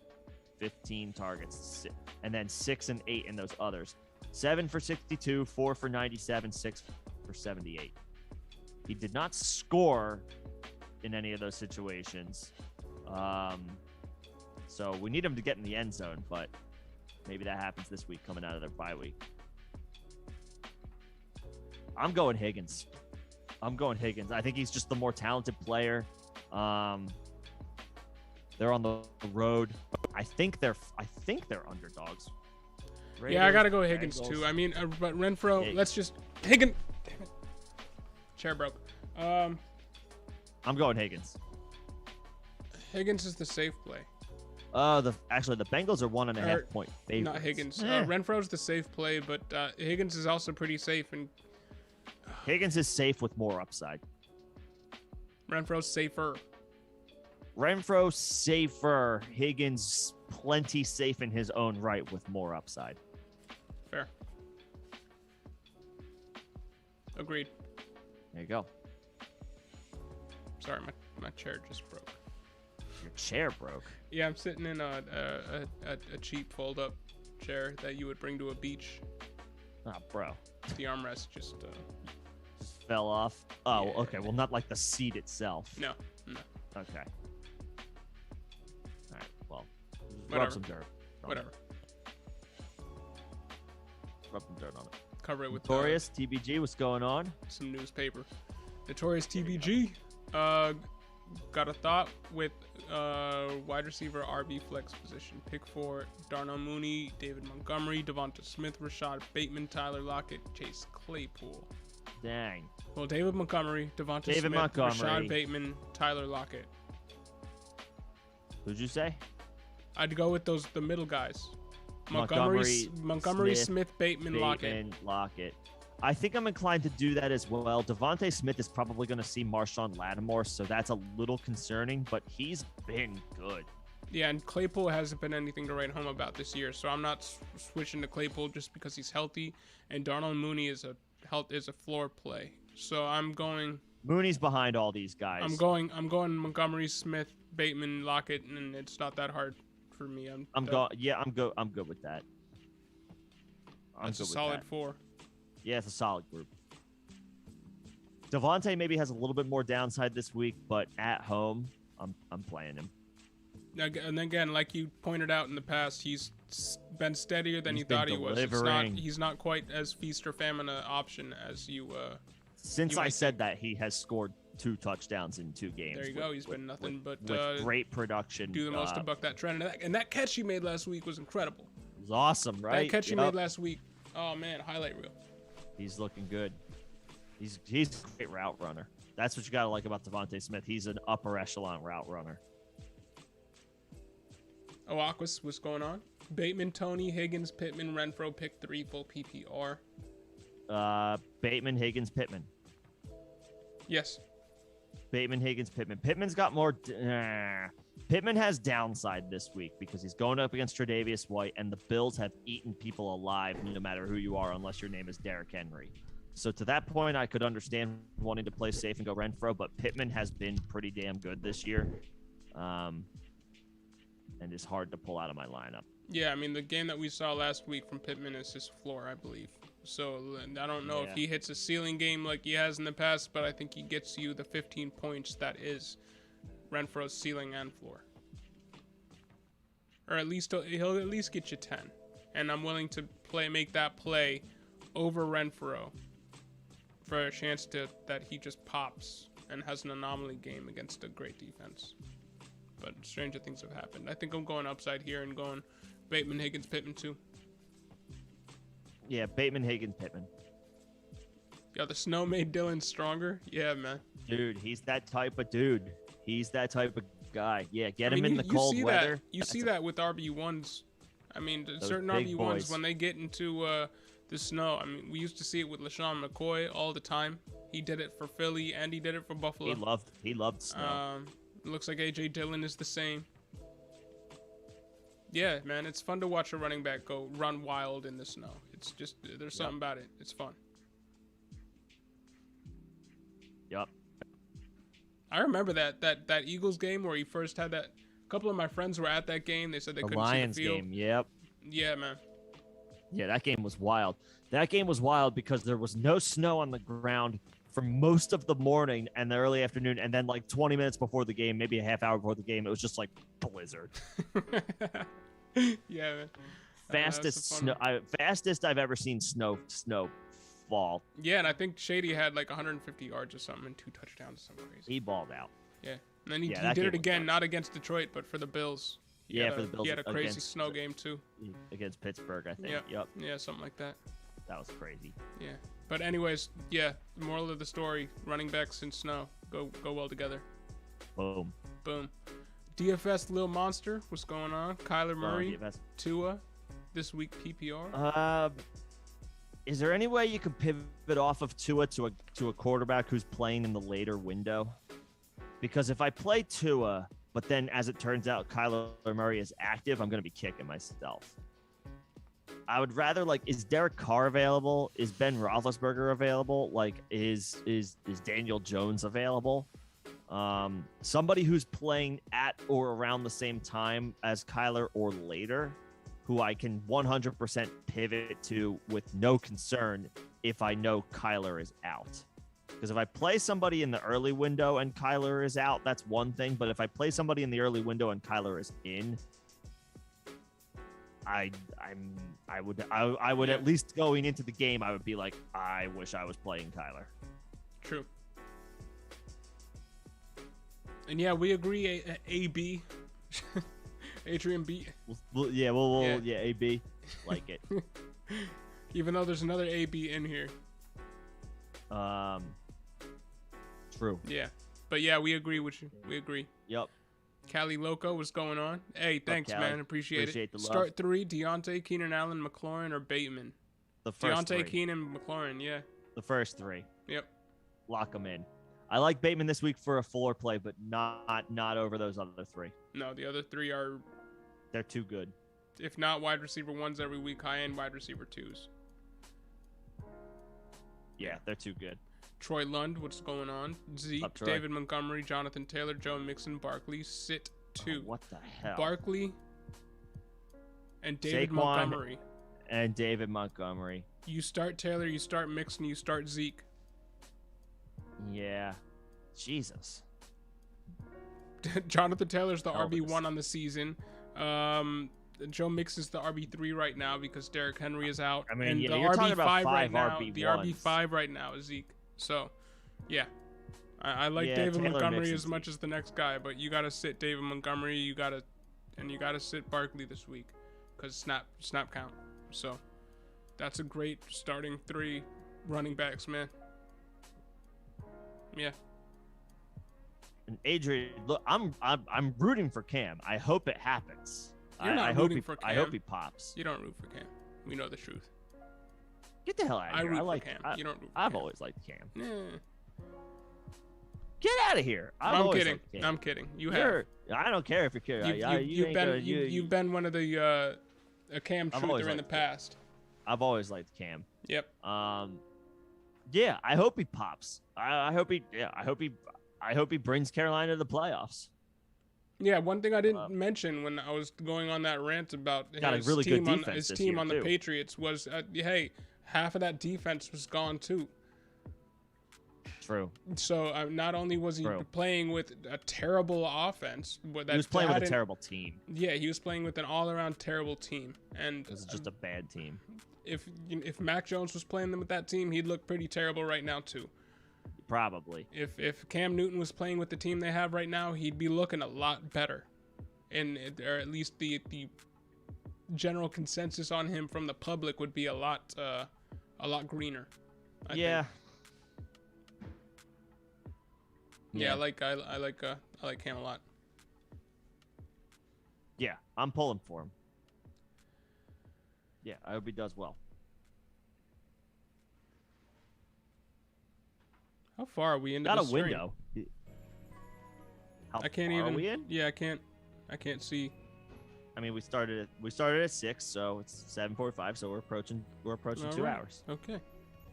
Let's keep it we were moving. Afraid it was only going to be maybe 1 hour or even less, but the stream has held up. No, I'm glad technical difficulties have so at least been a thing in the past for the past hour. So let's keep it moving. Keep it that way. Yeah, Cam. I think Cam has it's a better chance to go off than look like he did last season. So I like him, and I like the pieces in that offense. Probably a little more than Nick does for this game, but we'll see how it plays out. It's on our list, and again, Nick will check it twice. That's the plan. Christmas jokes. Ha. That's the plan. Smokey the Cat. With McNichols out, do we play Donta Foreman over Josh Jacobs? No.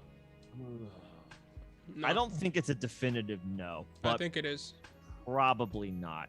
Foreman's it's a great matchup. It's a revenge game. Foreman's looked so much better than Adrian Peterson. That's not saying much. Is going to mix in. So is Kenyon Drake. Josh Jacobs, man. Yeah, he's like the most boring player ever. I don't care. I'm playing Josh Jacobs over Donta Foreman, but I'm not overly enthused about it. I like Foreman's chances this week. I do. I like Foreman as a spot play, but if you have Josh Jacobs, you don't need a spot play. You have Josh Jacobs. Yeah, so I'm going Josh Jacobs, and it's not a spot play. Jacobs can lose you weeks. Yeah, but I'm not gonna say that Donta Foreman's the guy that's gonna be winning me weeks in his absence. So I'm going Josh Jacobs because he's at least been an fantasy RB1 for the past 2 seasons. He's not. Is he a fantasy RB1 right now? I said for the last 2 seasons. Yeah. For the last 2 seasons, he's been a fantasy RB1. He rode week 1 last year to an RB1 finish. He was so boring the rest of the way.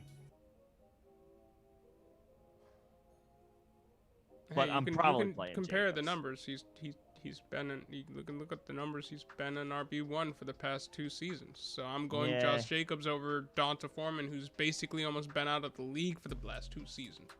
Well, that was injury. And Josh Jacobs is younger. Josh Jacobs has higher draft capital. It's not that much. It's not that hard for me. I'm going Josh Jacobs. If by chance Donta Foreman has a better week than Josh Jacobs, sue me. All right, Jacobs. Well, don't sue.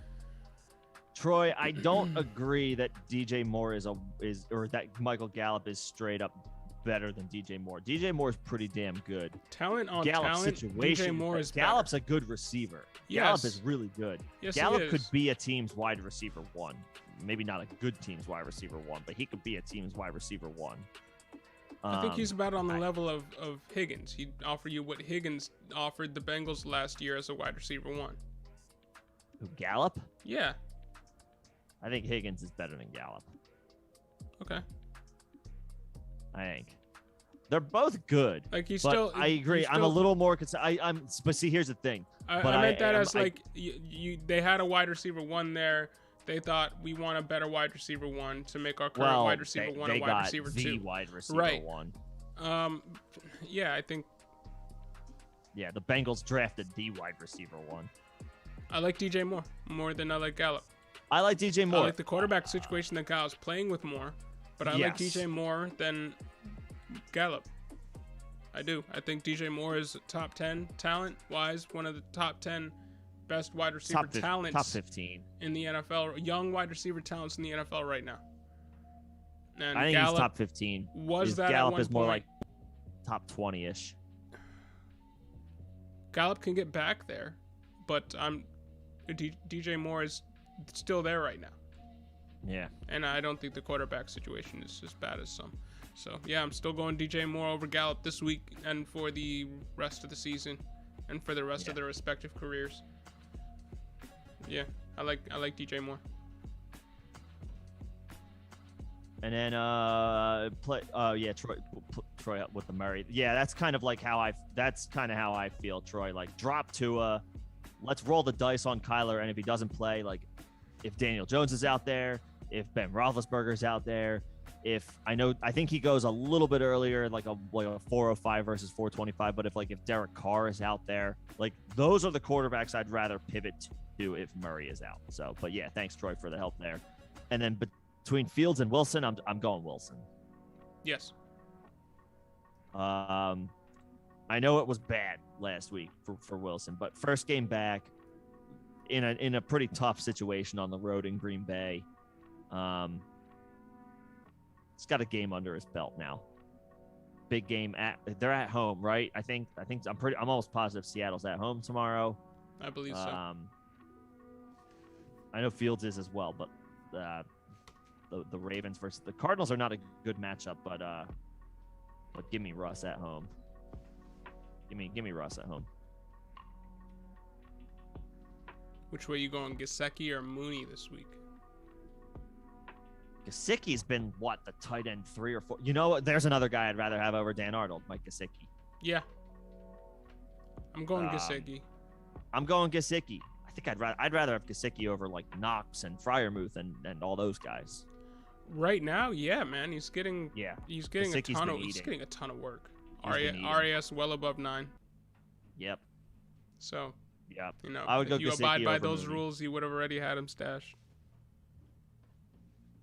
He runs wide receiver routes like at the same rate as the top tight ends in the league do. Yeah, he's running wide receiver routes like Gesicki's not a tight end. Gesicki is a tight end in name only. Like he's a wide receiver for the Dolphins. So Gesicki, Tyler. I would go Gesicki over Mooney. Chicago just lost Khalil Mack, but they signed Bruce Irvin. Okay. What happened with Khalil Mack? Did I miss something? I missed something too. It might have happened while we were on the stream. Gallup or Bateman for the flex? We had this question earlier, Blake, and we said Bateman is the safe play, but Gallup is the ceiling play. So if you need a ceiling play, go Gallup. But if you need a safe play, go Bateman. And I would be more inclined, personally, for me this week to be playing Bateman over Gallup. I would rather play Bateman's the floor play. Gallup is the ceiling play. But I don't think Bateman's much of a floor play. Bateman can be a ceiling player and play too. He can get you that too. So I'm going Bateman because he's technically he satisfies both. He's a floor play and an upside play. Whereas Gallup, I believe, is more just a pure upside play. There you go. You were offered Gesicki for Landry or OBJ. I have Pitts. I would hold on to. I wouldn't be trading for Landry or OBJ right now. No. And Gesicki's one of the. Gesicki.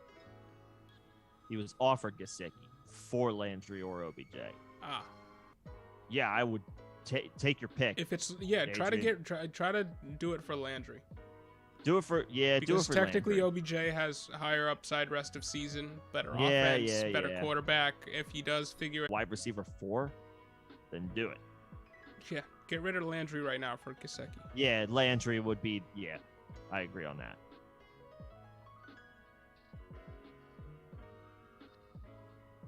Yeah.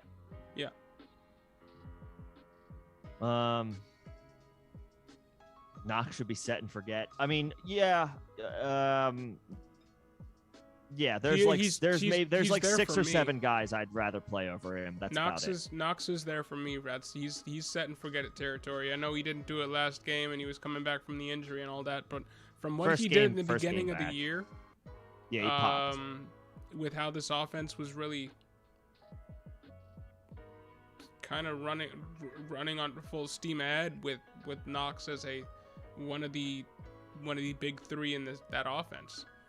I think that continues. I think he's a primary weapon for Josh Allen now in the red zone and in the middle of the field. I like Knox a lot.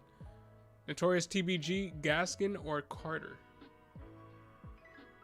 Gaskin. For this week, Gaskin. Rest of season, For this Carter. week, Gaskin. Rest of season, Carter. It's not hard for me to. But Gaskin this week against the Jets, I think that's... You exploit that matchup and go Gaskin. Yeah. XDS 4325, what's going on? Just got offered Swift and Hopkins for Eckler and Bateman in a standard league. Do it. Don't you do that for Hopkins? What's the deal with Hopkins? Is he coming back soon? He's missing his 3rd straight game. And then the Cardinals go on bye this week, I believe. This next week. The next week the Cardinals go on bye. You have Godwin, AJ Brown, Deontay, Cook, and Montgomery. So you're not waiting on Hopkins coming back. Godwin, AJ Brown, Deontay. But Eckler right now is the RB3 and the RB2 right now, not counting Derrick Henry. And Swift is the RB13 right now. I know better days are ahead for Swift, but I'm not giving up for Eckler. Yeah, how many startings who are you benching of these guys? Like, if you so each week, are you playing Eckler? Are you playing Bateman? Are you playing Godwin? Are you playing AJ, Deontay, Cook? Like, who is sitting for you? It would probably be Bateman. Yeah, I guess it would be Bateman. But then Hopkins comes in and benches who? Like, he's probably just on your bench until it. But then he's replacing somebody of Godwin, AJ Brown, and Deontay. When Antonio Brown comes back, maybe he replaces Godwin? No, well, I wouldn't. Would you put him ahead of Deontay? I don't think at first glance I was like, you make this trade. Thinking about it, I think you stand pat. I think you stand pat because you're 4-6, so you could use a win. Hopkins isn't going to help you win for the next 2 weeks. Swift might, but Eckler and Bateman are playing now. Both are past their bye weeks. And you're hoping that Swift comes in and gets the usage that Eckler and it hits the fantasy point totals that Eckler's been hitting. Yeah, I think you Eckler continue to Swift roll with Eckler. Push. He's the RB2 right now. Eckler and Swift are a push. Hopkins is obviously like a significant upgrade over Bateman, but Hopkins has missed 3 straight games and is going on his bye week. And he hasn't been the same outside of just getting a ton of touchdowns this season. Yeah. Oh, he'd look to sell Godwin.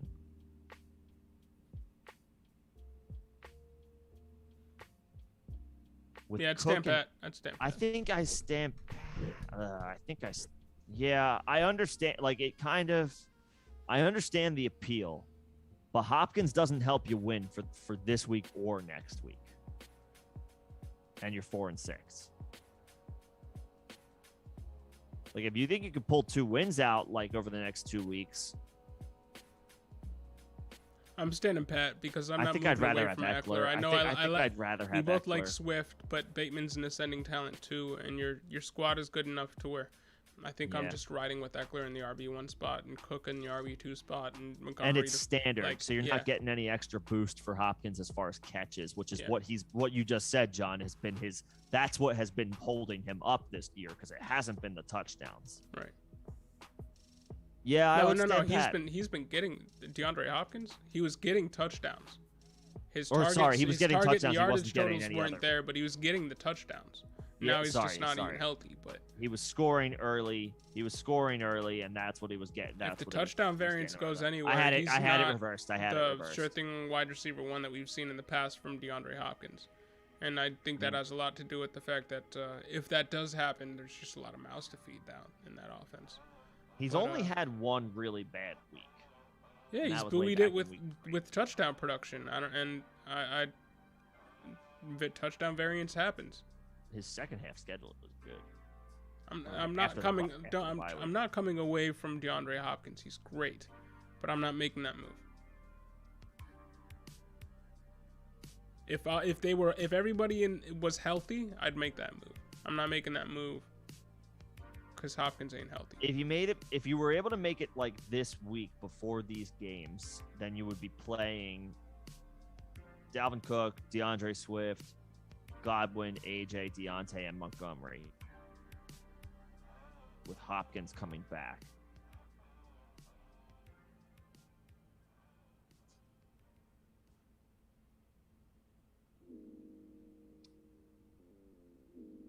I'm almost inclined to change my mind, I don't want to trade Eckler.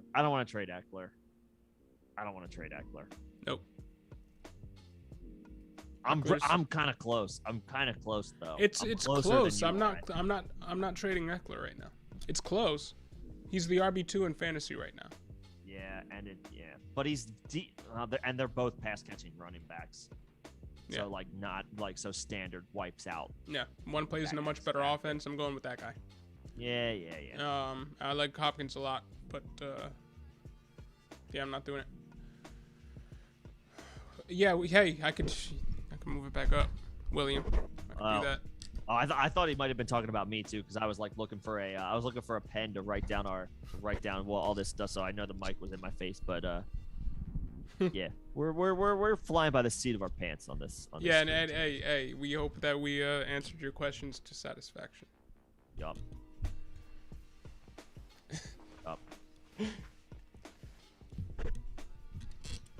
Yeah, Adrian. we are conflicted. We are conflicted, XDS. I'm so close to being like, screw it, make the trade, but then I don't want to give up Eckler. Yeah, I think you stamp it. Damn, Hopkins for Bateman. That's an upgrade. It is. That's an upgrade. If you're 4-6, I'm not willing to downgrade for 2 games to get an upgrade. Yeah, you need Eckler. You need the win because you need the wins. Yeah, you need the wins. Yeah, if you were like 6-4, then maybe it's a different story. If you were 6-4, I would probably be advocating you do that. Since you're 4-6, you need the wins. You need the wins. You need the wins. Ishan Shah, what's going on? I was offered Melvin Gordon for my Alexander Madison. I got Cook, but I also got Javonte. What y'all think? No. I say no. Don't break up the handcuff, because if anything happens moving to Cook, into the playoffs, at the beginning, here's my philosophy with handcuffs. At the beginning of the year, I feel like they're useless. They're close to useless. You want to maximize your bench, and you want to get handcuffs from other players not currently on your roster. Yeah. If I have Dalvin Cook, I'm not trying to get Alexander Madison on my squad. I'm trying to get Tony Pollard on my squad just in case something happens to Zeke, and then I have 2 RB1s. Or AJ Dillon. Right. But as you get closer to the playoffs, then I'm much more inclined to pick up the handcuffs to my RB1 and RB2 just to make sure I have the guaranteed points moving into the playoffs just in case of an injury. I don't want to have to rely on trying to outbid or out-waiver somebody to get the handcuff to my guy who just went down in the playoffs. So I'm holding Alexander Madison here because we're close. Yeah, if anything happens to Cook and you don't have Madison, at the beginning of the then season, I would have said, do it. Now I'm saying hold Alexander Mattison. Yeah, it's kind of wild, but yeah, Alexander Mattison is significantly more valuable to you than anybody else in the league because you have Cook, and if Cook goes down, Madison is an auto play RB1 that you would have for the playoffs. Yep, I agree. Hold. And Adrian, I see your point. We could switch to something like this. I don't have Nick set up on this one, and just have the two of us on here. We'll see. I don't know. What do the rest of you guys feel about? How does everybody else feel about that? My screen goes black when. Yeah, I mean, for future streams we would address that first, but we could do that. And I know switching screens erases the chat that's up here, so now the chat screen is blank. We're open to suggestions. If anybody thinks that our layout could use an upgrade, we're absolutely open to suggestions. Yeah. And we can make the frames bigger regardless. Eventually, what we'd like to do is get some sort of green screen situation and just have us both like laid out on either side with the full screen in there, and then we could do some screen shares and show us what we're looking at when we're trying to diagnose who to start and sit and answer some of these questions. But that's something we're not quite ready for yet. Don't have a green screen yet. But yeah, thanks for the suggestions. Yeah, and let us know if you have tuning any more. in. You know, we're on the come up as far as like really getting our setup situated. Yeah, we're still trying to figure this out, as you can see with our technical difficulties earlier. Thank God that went away. Holy hell, that was the start of this was a struggle, but we persevered. It wasn't good. We persevered. Well, but thanks for the suggestions. Appreciate it. And if we can make the stream better for all y'all, then that's the goal. So. Yeah, and I blew the pit. I was telling people to pivot off Boswell because of the rain. That ended up not mattering. He still came through in a big way. 12 fantasy points, right? Yeah, 150 plus field goal. Like, go figure in the rain. Boswell's good. Boswell's really good. Just play him. I'm going Fields Ignore me there, and just play him. I'm going Fields there. Regardless of what happens with Lamar Miller, I'm going Fields there. Same thing as Lamar Jackson. Huh? You said Lamar Miller. Oh, yeah. Oops. Big oops. I don't think Jackson's going to miss. I know he's questionable with an illness, but I think it's a non-COVID illness, so he's going to play. But regardless, you're playing Fields if it's between that and the backup quarterback for the Ravens, you're going Fields. Yes. Yeah, Renfro's steady. He's rock solid. The floor is crazy for him. He is about as safe of a wide receiver as you can play this year. Sometimes upside can be a little bit more tantalizing though, depending on the options that you're between. Like if it's a Bateman, a little bit more interested in the upside Bateman might bring. If it's like a Michael Gallup, you have a little bit more of an argument depending on the situation that you're in. Yeah, I think this was he put this in right around the time when we were discussing Renfro versus Higgins. And I was on Renfro first, and then we switched to Higgins. I'm playing Higgins there. Yeah. I remember now. Yeah. I'm playing Higgins over Renfro. Yeah. Safe floor for Renfro. Higgins is just as safe with more upside. Agreed. Pukes 2.0. What's going on? Landry, Ayuk, to Ernest Johnson, PPR pick 1. Pick 1. To Ernest. Yeah. I'm not playing Landry this week. So it'd be between Darnell Johnson and Ayuk. They're playing Detroit. I don't care. You should. Landry has done. Don't start talking to me about Landry's targets. He's given you I believe 8 points every game this season. The exception of the first game in which he ran for a score, I believe.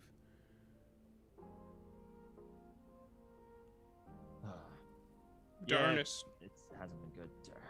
I mean, Chubb is back. Oh, Chubb's stamina could be affected due to COVID. That's possible. That's certainly an X factor that you can take into consideration here. I know the RB2 for the Browns is still fantasy relevant, very fantasy relevant. So I'm willing to go to Ernest Johnson, regardless of Chubb's stamina. Stamina. Yeah, I'm going to Ernest. Okay. I mean, Kareem Hunt's still not back. Demetri Felton is out. They cut John Kelly, so he's not a factor. Ernest could mix in maybe a little bit more than I could have originally anticipated. Okay. Yeah, I'm with it. All right, you got me to agree with you on one thing. Congratulations. Yay. All right. William Risky. Yeah, man, you were driving through Philly that day? During the snow day? Yeah, 2013. I don't think I was living in Philly at the time. I think I was that's when I was like in 13 working in Virginia. No, you weren't. Yeah. You weren't here. I was in Virginia, of our mutual but I remember friends were at the game. A bunch of our mutual friends were at the game. Because that's when I was living with our friend Sam, and he I believe he went to that game. Yeah. But yeah, Cali Loco long term. I am 7-3. I have Tennessee DST going. Gonna ride them out smart. Should I pick up Minnesota DST for the bye versus Detroit and drop Lazard, or pick up Travis Homer to protect Collins? I'm rolling with the Tennessee defense too. I don't think I would pick up Homer. I'm not picking up Minnesota's D. Can you pick up Phillies? Yeah, who do the Eagles play week 13? That's what I did. I picked up Phillies because they literally don't have a bad matchup moving forward at all. And their buys, their bye week works out. Bye week is Tennessee's bye week 13 or week 14? It's like one's week 13, one's week 14. So on the Eagles are week 14. Oh yeah, Cali, are the Eagles available? Because they're playing the Jets. I dropped. That's the matchup you want. I made the decision to drop the New England defense before the game on Thursday night, which ended up being a bad choice in order to pick up Tennessee and Philadelphia's defense in a redraft keeper league, just to secure a great defensive schedule for the fantasy playoffs. So if Philadelphia's out there and you can pair Philadelphia with Tennessee, get the Eagles. That's the move that I would do. If they're not available, then Minnesota against Detroit is a fine gamble. Whoever's playing Houston is a fine gamble. I'm trying to think who are some other bad offenses. Minnesota is like last resort, but that's still a good matchup, good situation. And I'm not trying to protect Collins. Nah, I'm not trying to protect Collins. I'm holding Collins if I have him. Yes. But I'm not. But Travis Homer, like Rashad Penny, no. Like these guys will get a little bit more extended run. Chris Carson is out for the season. I think that's official now, right? Mm-hmm. If Collins goes down, it becomes a whole mess of slop that I don't want to bother touching. Agreed. Jay Riot, what's going on? Did I say? I can't remember if we said hi to Jay Riot yet. We still got a lot to go. Let's pick this. Yeah, let's pick this up a little bit. We got a few to get through. Would you play Bateman, Christian Kirk, or Emmanuel Sanders for the flex? We've been high on Sanders, but Bateman as the unquestioned one, assuming Lamar is playing, because I know he's questionable with that illness, but I'm pretty sure Lamar is going to be in. If Lamar is miraculously out, then Sanders. But if he's in as expected, then Bateman. Bateman's going to be the unquestioned number one wide receiver. Mark Andrews notwithstanding, he's a tight end. JC Vader, what's going on? I have PPR, Pollard, Sanders, or Collins. Start one. Is this Emmanuel or Miles Sanders? If it's Emmanuel, Sanders. What? If it's half PPR, Sanders. Emmanuel? Yeah. Sorry. If it's Miles, are you going Pollard?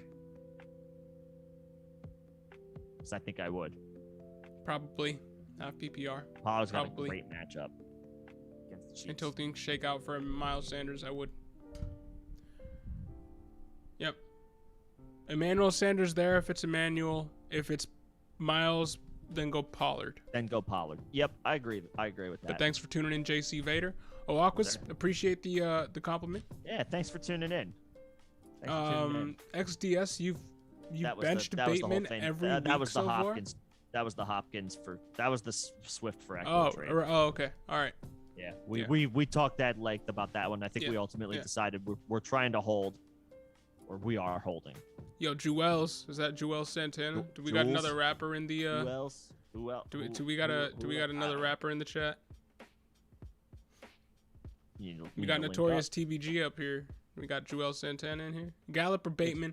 We've gotten this question quite a bit. We've gotten this a lot. A lot of people is are the between floor these two. And a ceiling play. Gallup is the extreme ceiling play. So if you want a shot to get 25 to 30 points, then play Gallup. Not if you that want a shot, many. I'm just ceiling play. If you want Gallup's a moonshot play. Bateman, I think Gallup's floor is fine. I think Bateman's floor is safer. I think Bateman's upside is just fine to go with him. I think ultimately Gallup has the most upside. So if I had to pick, I'm going to go Bateman. But if I'm playing the number one seed and he's got studs up and down his lineup and I need a moonshot like in my lineup, then Gallup. Otherwise, Bateman. Yep. Otherwise, Bateman. Agreed. 100%. You said that better than I was. So thanks. Pukes 2.2x. Cleveland game has worse weather than the Niners game. Oh, is it going to snow tomorrow in Cleveland? You got to look at those weather reports, people. Remember that. This is good. This is good homework being done. This is good research being done. Cleveland weather. There. Ooh, Sunday. Look like there's going to be some 100% chance of precipitation. The question is, what kind of precipitation? Rain, not snow. 15-mile-per-hour winds, so don't play Chase McLaughlin at kicker. So D'Ernest Johnson's going to get a ton of work. So D'Ernest Johnson and Nick Chubb might need to be spelled a little bit more this first game coming back from COVID. Yeah, D'Ernest Johnson. D'Ernest Johnson a little bit more now. Yep. Stay away from the kickers in that game, by the way. Not that you were playing whoever the hell Detroit's kicker is, but Chase McLaughlin, I would move off. Do we have any hot takes from the senior correspondent? Did he relay any to you? Not yet, not today, but I'm right. sure he'll be working tomorrow. There's no doubt about that. All right. Hey, Jay Wright, congratulations, 9-1. So you're good. So you could play it. So play Bateman. Play it. You're fine. You're 9-1. Your squad's probably solid. Bateman is a nice compliment to a 9-1 lineup. Yo, Jay Wright, something to think about. Hopkins is out this week, and Hollywood Brown is also out. Yep.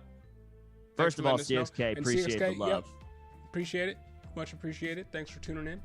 We'll get to your question down below in a little bit. Yeah. Thanks for the disclaimer, Jay Wright. Yeah, no Hopkins, no Hollywood. What's was this tied to something? No, he's just saying something to think about. Oh, that might have had to do with the trade, with the XDS trade. Ah, true. I might have had something to do with the SDS trade. Yeah, we ran the gauntlet on that one. We probably spent collectively like a whole minute just sitting there like not saying anything, just thinking. Chelsea Rose. I started Nick Folk and the Patriots defense. 42 points. Hey, good job, bro. So you're sitting pretty, man. Congratulations. You love putting crooked numbers up on Thursday nights. That's the only time I like Thursday, when it completely works out for you. Just drop a big crooked number. That's nice. Nick Folk mixed the extra point after the pick six. Yeah. Hey, you had a oh yeah. Still had a good game. You take it. Yep. CXK, who should I start this week? Who should I flex this week? Bateman, Nick Elijah Moore, or Kadarius Toney? I'm going Bateman, man. Bateman. No Hollywood Brown, like Jay Riot says. You got to go Bateman there. Yeah, Elijah Moore's coming on in his own right. He is. And Joe Flacco's the one who threw him that touchdown last week in garbage time. But Bateman just feels like a better, safer situation. And then Toney, I want to see Tony with Kenny Golladay back in the lineup, with Saquon back in the lineup. Like, how does Tony do? I know Sterling Shepard is out, but there's a lot of mouths to feed back in the offense, and Daniel Jones will run around. Yep. I need to see it first from Tony with a more full complement of weapons available for the Giants. No, it's not. This one's not hard for me. I'm going Bateman. Yeah, it's Bateman. I know Moore's been good. I don't really care about Tony anymore. It's all about Bateman. Mr. Heinen, thanks for joining us. What's up, Mr. Heinen? PPR, Dawson Knox or Dan Arnold could also pick up Schultz. These are all guys that are almost in the same tier for me. They're all right in the same. This week I'm going Schultz, but for the rest of the season I'm going Knox. It's close. They're both slight lean to Knox rest of season. This week Schultz. All three are good. Can you can you flip one of them for like a wide receiver 3 or something? You could play them all. So you could play all those guys as wide receiver 3s, and they'd probably give you wide receiver 3. Yeah, but you're probably limited as far as your lineup, as far as the playing all those tight ends though. You don't need all of them. Hey, Jay Wright, we like Dan Arnold too, but Mr. Heinen, I wonder if you pick up Dawson Knox better and Schultz this week. I like better. What if you pick up Schultz and maybe trade him off if he has a big game this week, and then you can keep Knox and Arnold might be able to. Cool with that. I don't know. I would do that. Something like that. Yeah, XCS. Sometimes it happens. Yeah, we were. sorry. We sat on that one for minutes. Yeah, hopefully with your next inquiry here, we can be a little bit more definitive with the answer. But if you win this week, here's my thing, XCS. If you win this week and the offer is still on the table, then I might take it, because then at least you're 1 week closer to potentially getting Hopkins back. If you win this week and the offer is still on the table, then I might say yeah. We'll come back. We'll reevaluate it. But for now, stay off it, and hopefully you can get to 5-5. Jay Wright, yeah, man. Honestly, all those TEs are solid. But I'm going Schultz this week just because opportunity in front of him, and Knox rest of the season because strong. Knox is that dude, and you don't sit people in the Bills offense. No Amari Cooper, no Blake Jarwin playing the Chiefs. Schultz's situation looks to be the most favorable. Yeah. CXK, glad we could help. Aquas, thanks for the thanks. The layout. Yeah, if you guys like the layout, I'm glad you like it, Jay Wright. I'm glad you like it, Aquas. Well, I could try to make. We do have a lot of dead space in between the chat and the pictures, so you need to put some more guys bouncing around, jumping around, dancing. Yeah. Start making those cats in Portugal really go crazy. There you go. No, it's probably not going to happen within the next week, but I'll try to make some changes to the layout and see if we can get rid of a little bit of this white space, because I agree with you. I like the layout the way it is, but we could be utilizing the real estate on screen a little bit better. So thanks for the suggestion to who gave us that suggestion? That was Adrian. Thanks to the suggestion, and thanks for everybody that is giving your 2 cents in here. Follow-up. William Risky, it's not that deep on the layout. Yeah. Not we're with it. Okay. We're with it. Yeah, if it's not, I mean, we're open to any type of feedback. Yeah. Shane Tuck, start 2 PPR: Ingram, Wilson, Claypool. Those 2 running backs. The backs. Claypool's been way too up and down. And he hasn't given you the boom weeks, so it's a bad matchup by the numbers. Give me Ingram and Wilson. LeBron's brain. I like that. That's the first time we've seen you in here, I think. What's going on, man? Would you trade CEH and Judy for Montgomery and A-Rob? No. I love Montgomery, but I don't want any parts of A-Rob. As far as just the receiver swap straight up, I'd rather have Judy than Allen Robinson, and that's not close. Clyde and Montgomery, I'd rather have Montgomery, but Clyde is less of a fall off from Montgomery than Robinson is from Judy. Does that make sense? I'm staying pat and keeping CEH and Judy. Yeah. Now, if you had Montgomery and A-Rob, I would make that trade. But yeah, thanks for joining us. And I like Montgomery. I really like Montgomery's playoff schedule, but I don't want to acquire Allen Robinson. Seems like an empty bench spot. Yeah. Shane Tuck, would you hold Chase Edmonds or gamble and pick up Alexander Mattison in case of a Cooks injury?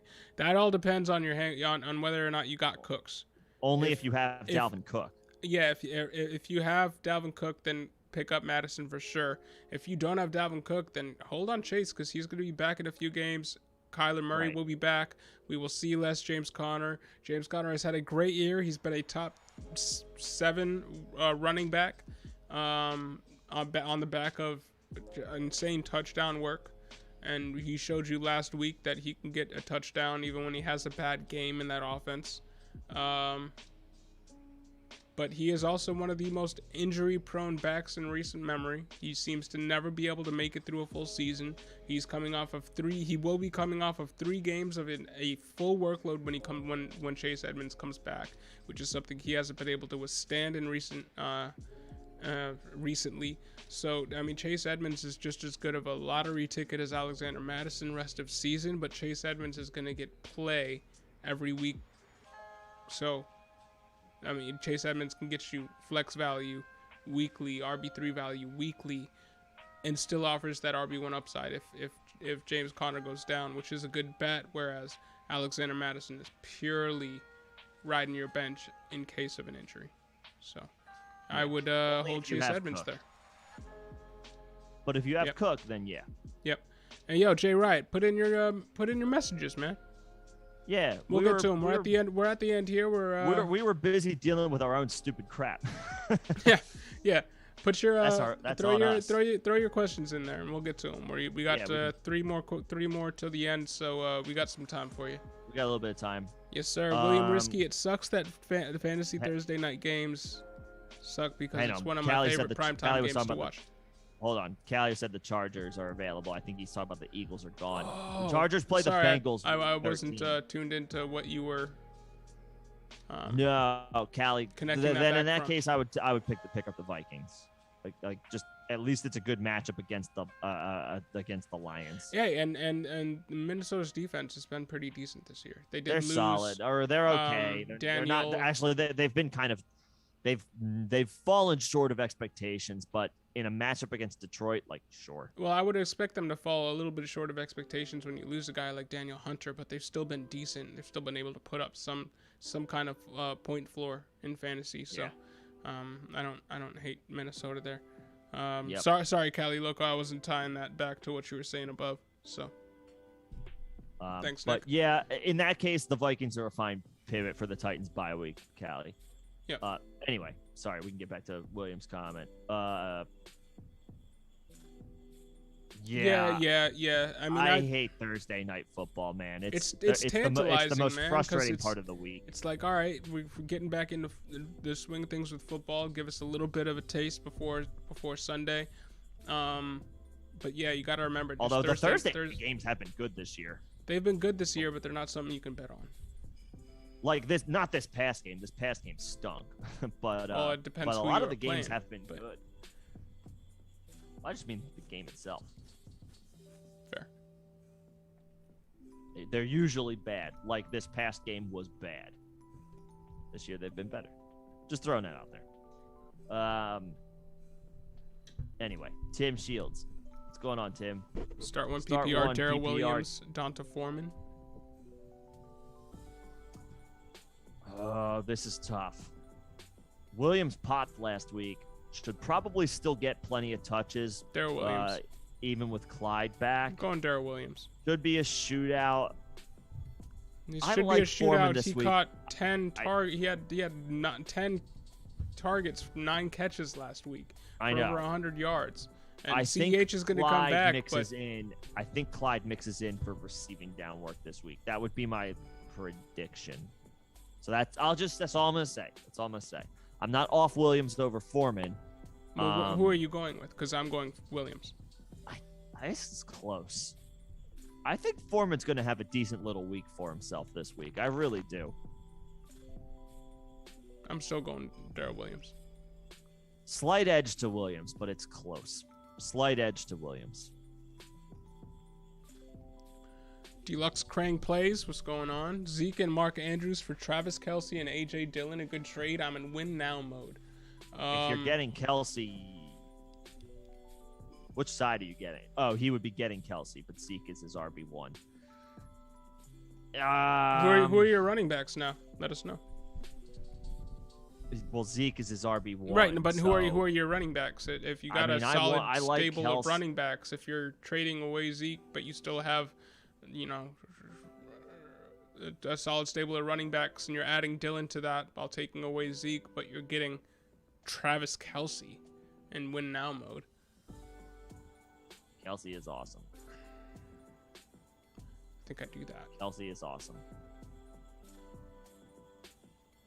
Dillon will help you win this week and next, but then that might be it. I mean, he might be flexible. I think he was flex worthy before this. He was flex worthy. He was flex worthy before Aaron Jones went down.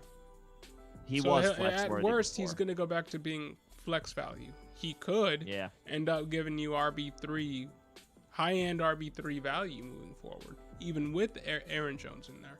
So while Zeke has been an RB1 and Mark Andrews has been a tight end one.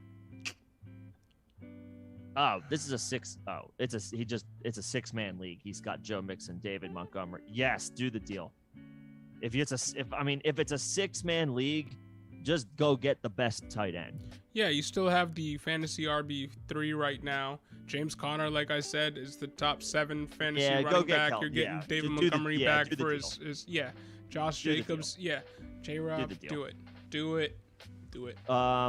Yeah, well, like, yes, the Thursday is like tantalizing like that, right? It's like, oh, hell yeah, like we're back. Like we're close to we're getting close. We're back to football. We get one game tonight to kind of like, wet the whistle, as the old people would say.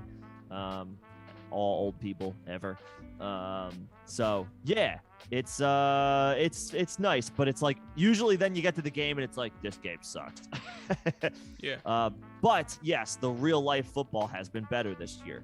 The past 2 weeks it's been kind of blah, but like previously, like we had the Packers Cardinals game. That one was great. The Bucks have been on there a couple of times. Those games were good. I'm trying to remember what other games were. The week 2 was like Washington and the Giants. Those teams are awful, but they gave us like a good game. It was weird. There's been a couple of others. Trying to remember who else played on Thursday, but yeah, there's been some good ones. Yeah, Tim, slight edge to Williams. Dallas is not like. Look, the argument in Foreman's favor it's a great, not much better, but it's a great matchup. Houston gives up lots of points to running backs. Dallas is not like a shutdown unit though. When it comes to running backs, they're better than Houston, but they're not like tops in the league. If Dallas was like a bottom 10 matchup, I would be disagreeing on Williams. I would be saying go Foreman, but it's not by the numbers as scary as it's not that scary. I'm not swerving, even though they're playing Dallas. Still going. I'm saying Williams as well, but I do think Foreman's going to have a decent little week, but I think I think Foreman's going to have a decent little week, but I think Williams is probably the slightly better play. Even though I think Clyde is going to, if he takes anything, it'll be receiving work, and in full PPR, that's going to hurt Williams. We've been going for about 2.5 hours. I'm a little bit tapped out here. Yeah, we can wrap this up. Yeah, we have discussed Michael Gallup. He's a player this week because he's a fantasy RB2 this week, or wide receiver 2 this week. He's a wide receiver 2 this week with upside. Yep. Yeah, I mean, if you're between a few guys, Daniel, you can let us know, or if we don't get to it, you can feel free to put a comment on this after we wrap this up. Join us at 10 a.m. tomorrow, because we'll be back here for another 3 hours, 10 a.m. tomorrow. So come in tomorrow and we'll talk in depth about Michael Gallup for you. But yeah, we like Michael Gallup as a wide receiver. Michael Gallup should be a wide receiver 2 this week. Deluxe Crane plays. Okay, second question. David Montgomery, Josh Jacobs, and Brandon Cooks start 1. What is your format? Yeah, what's the scoring? I'm inclined to say Montgomery. As am I. I'm inclined to say Montgomery. If it's, you know what? I'm just gonna say it's Montgomery, even in full PPR. Montgomery catches passes. Yep. And the Ravens are not as scary by the numbers as like historically they are as far as against running backs. I'm going to say Montgomery. Yeah, Montgomery. And Tim Shields, 2 questions real quick. Let's get to the end of this. I have DK and Arizona. Do I need to pick up another defense or roll with Arizona and DK over under 16.5 versus Arizona? Do I need to pick up another defense? No, roll with Arizona. Roll with Arizona. Good this year.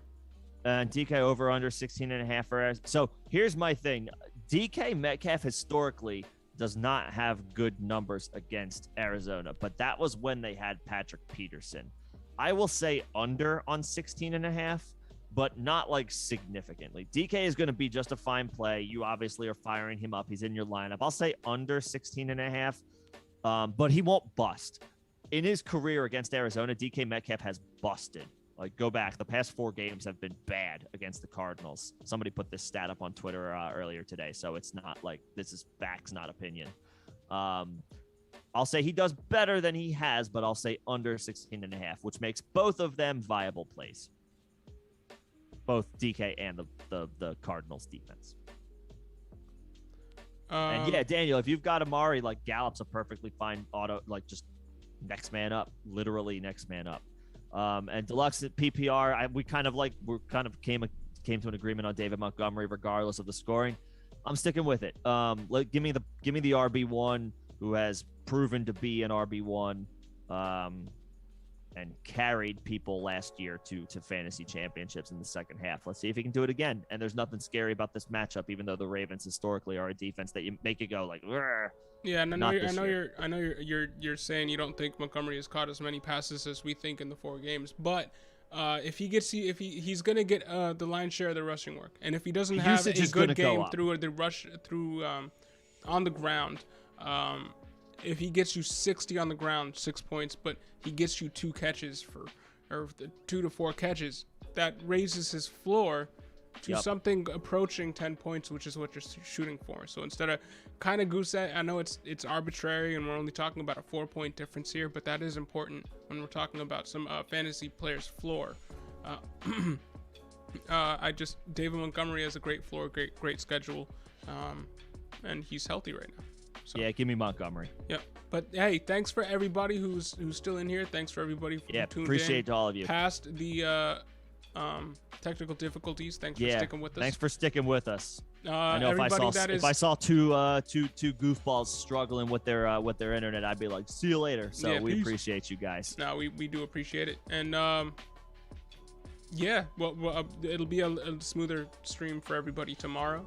But definitely tune in with us at 10 a.m. EST tomorrow. We'll answer all your questions again. Any other players you have any hesitation on.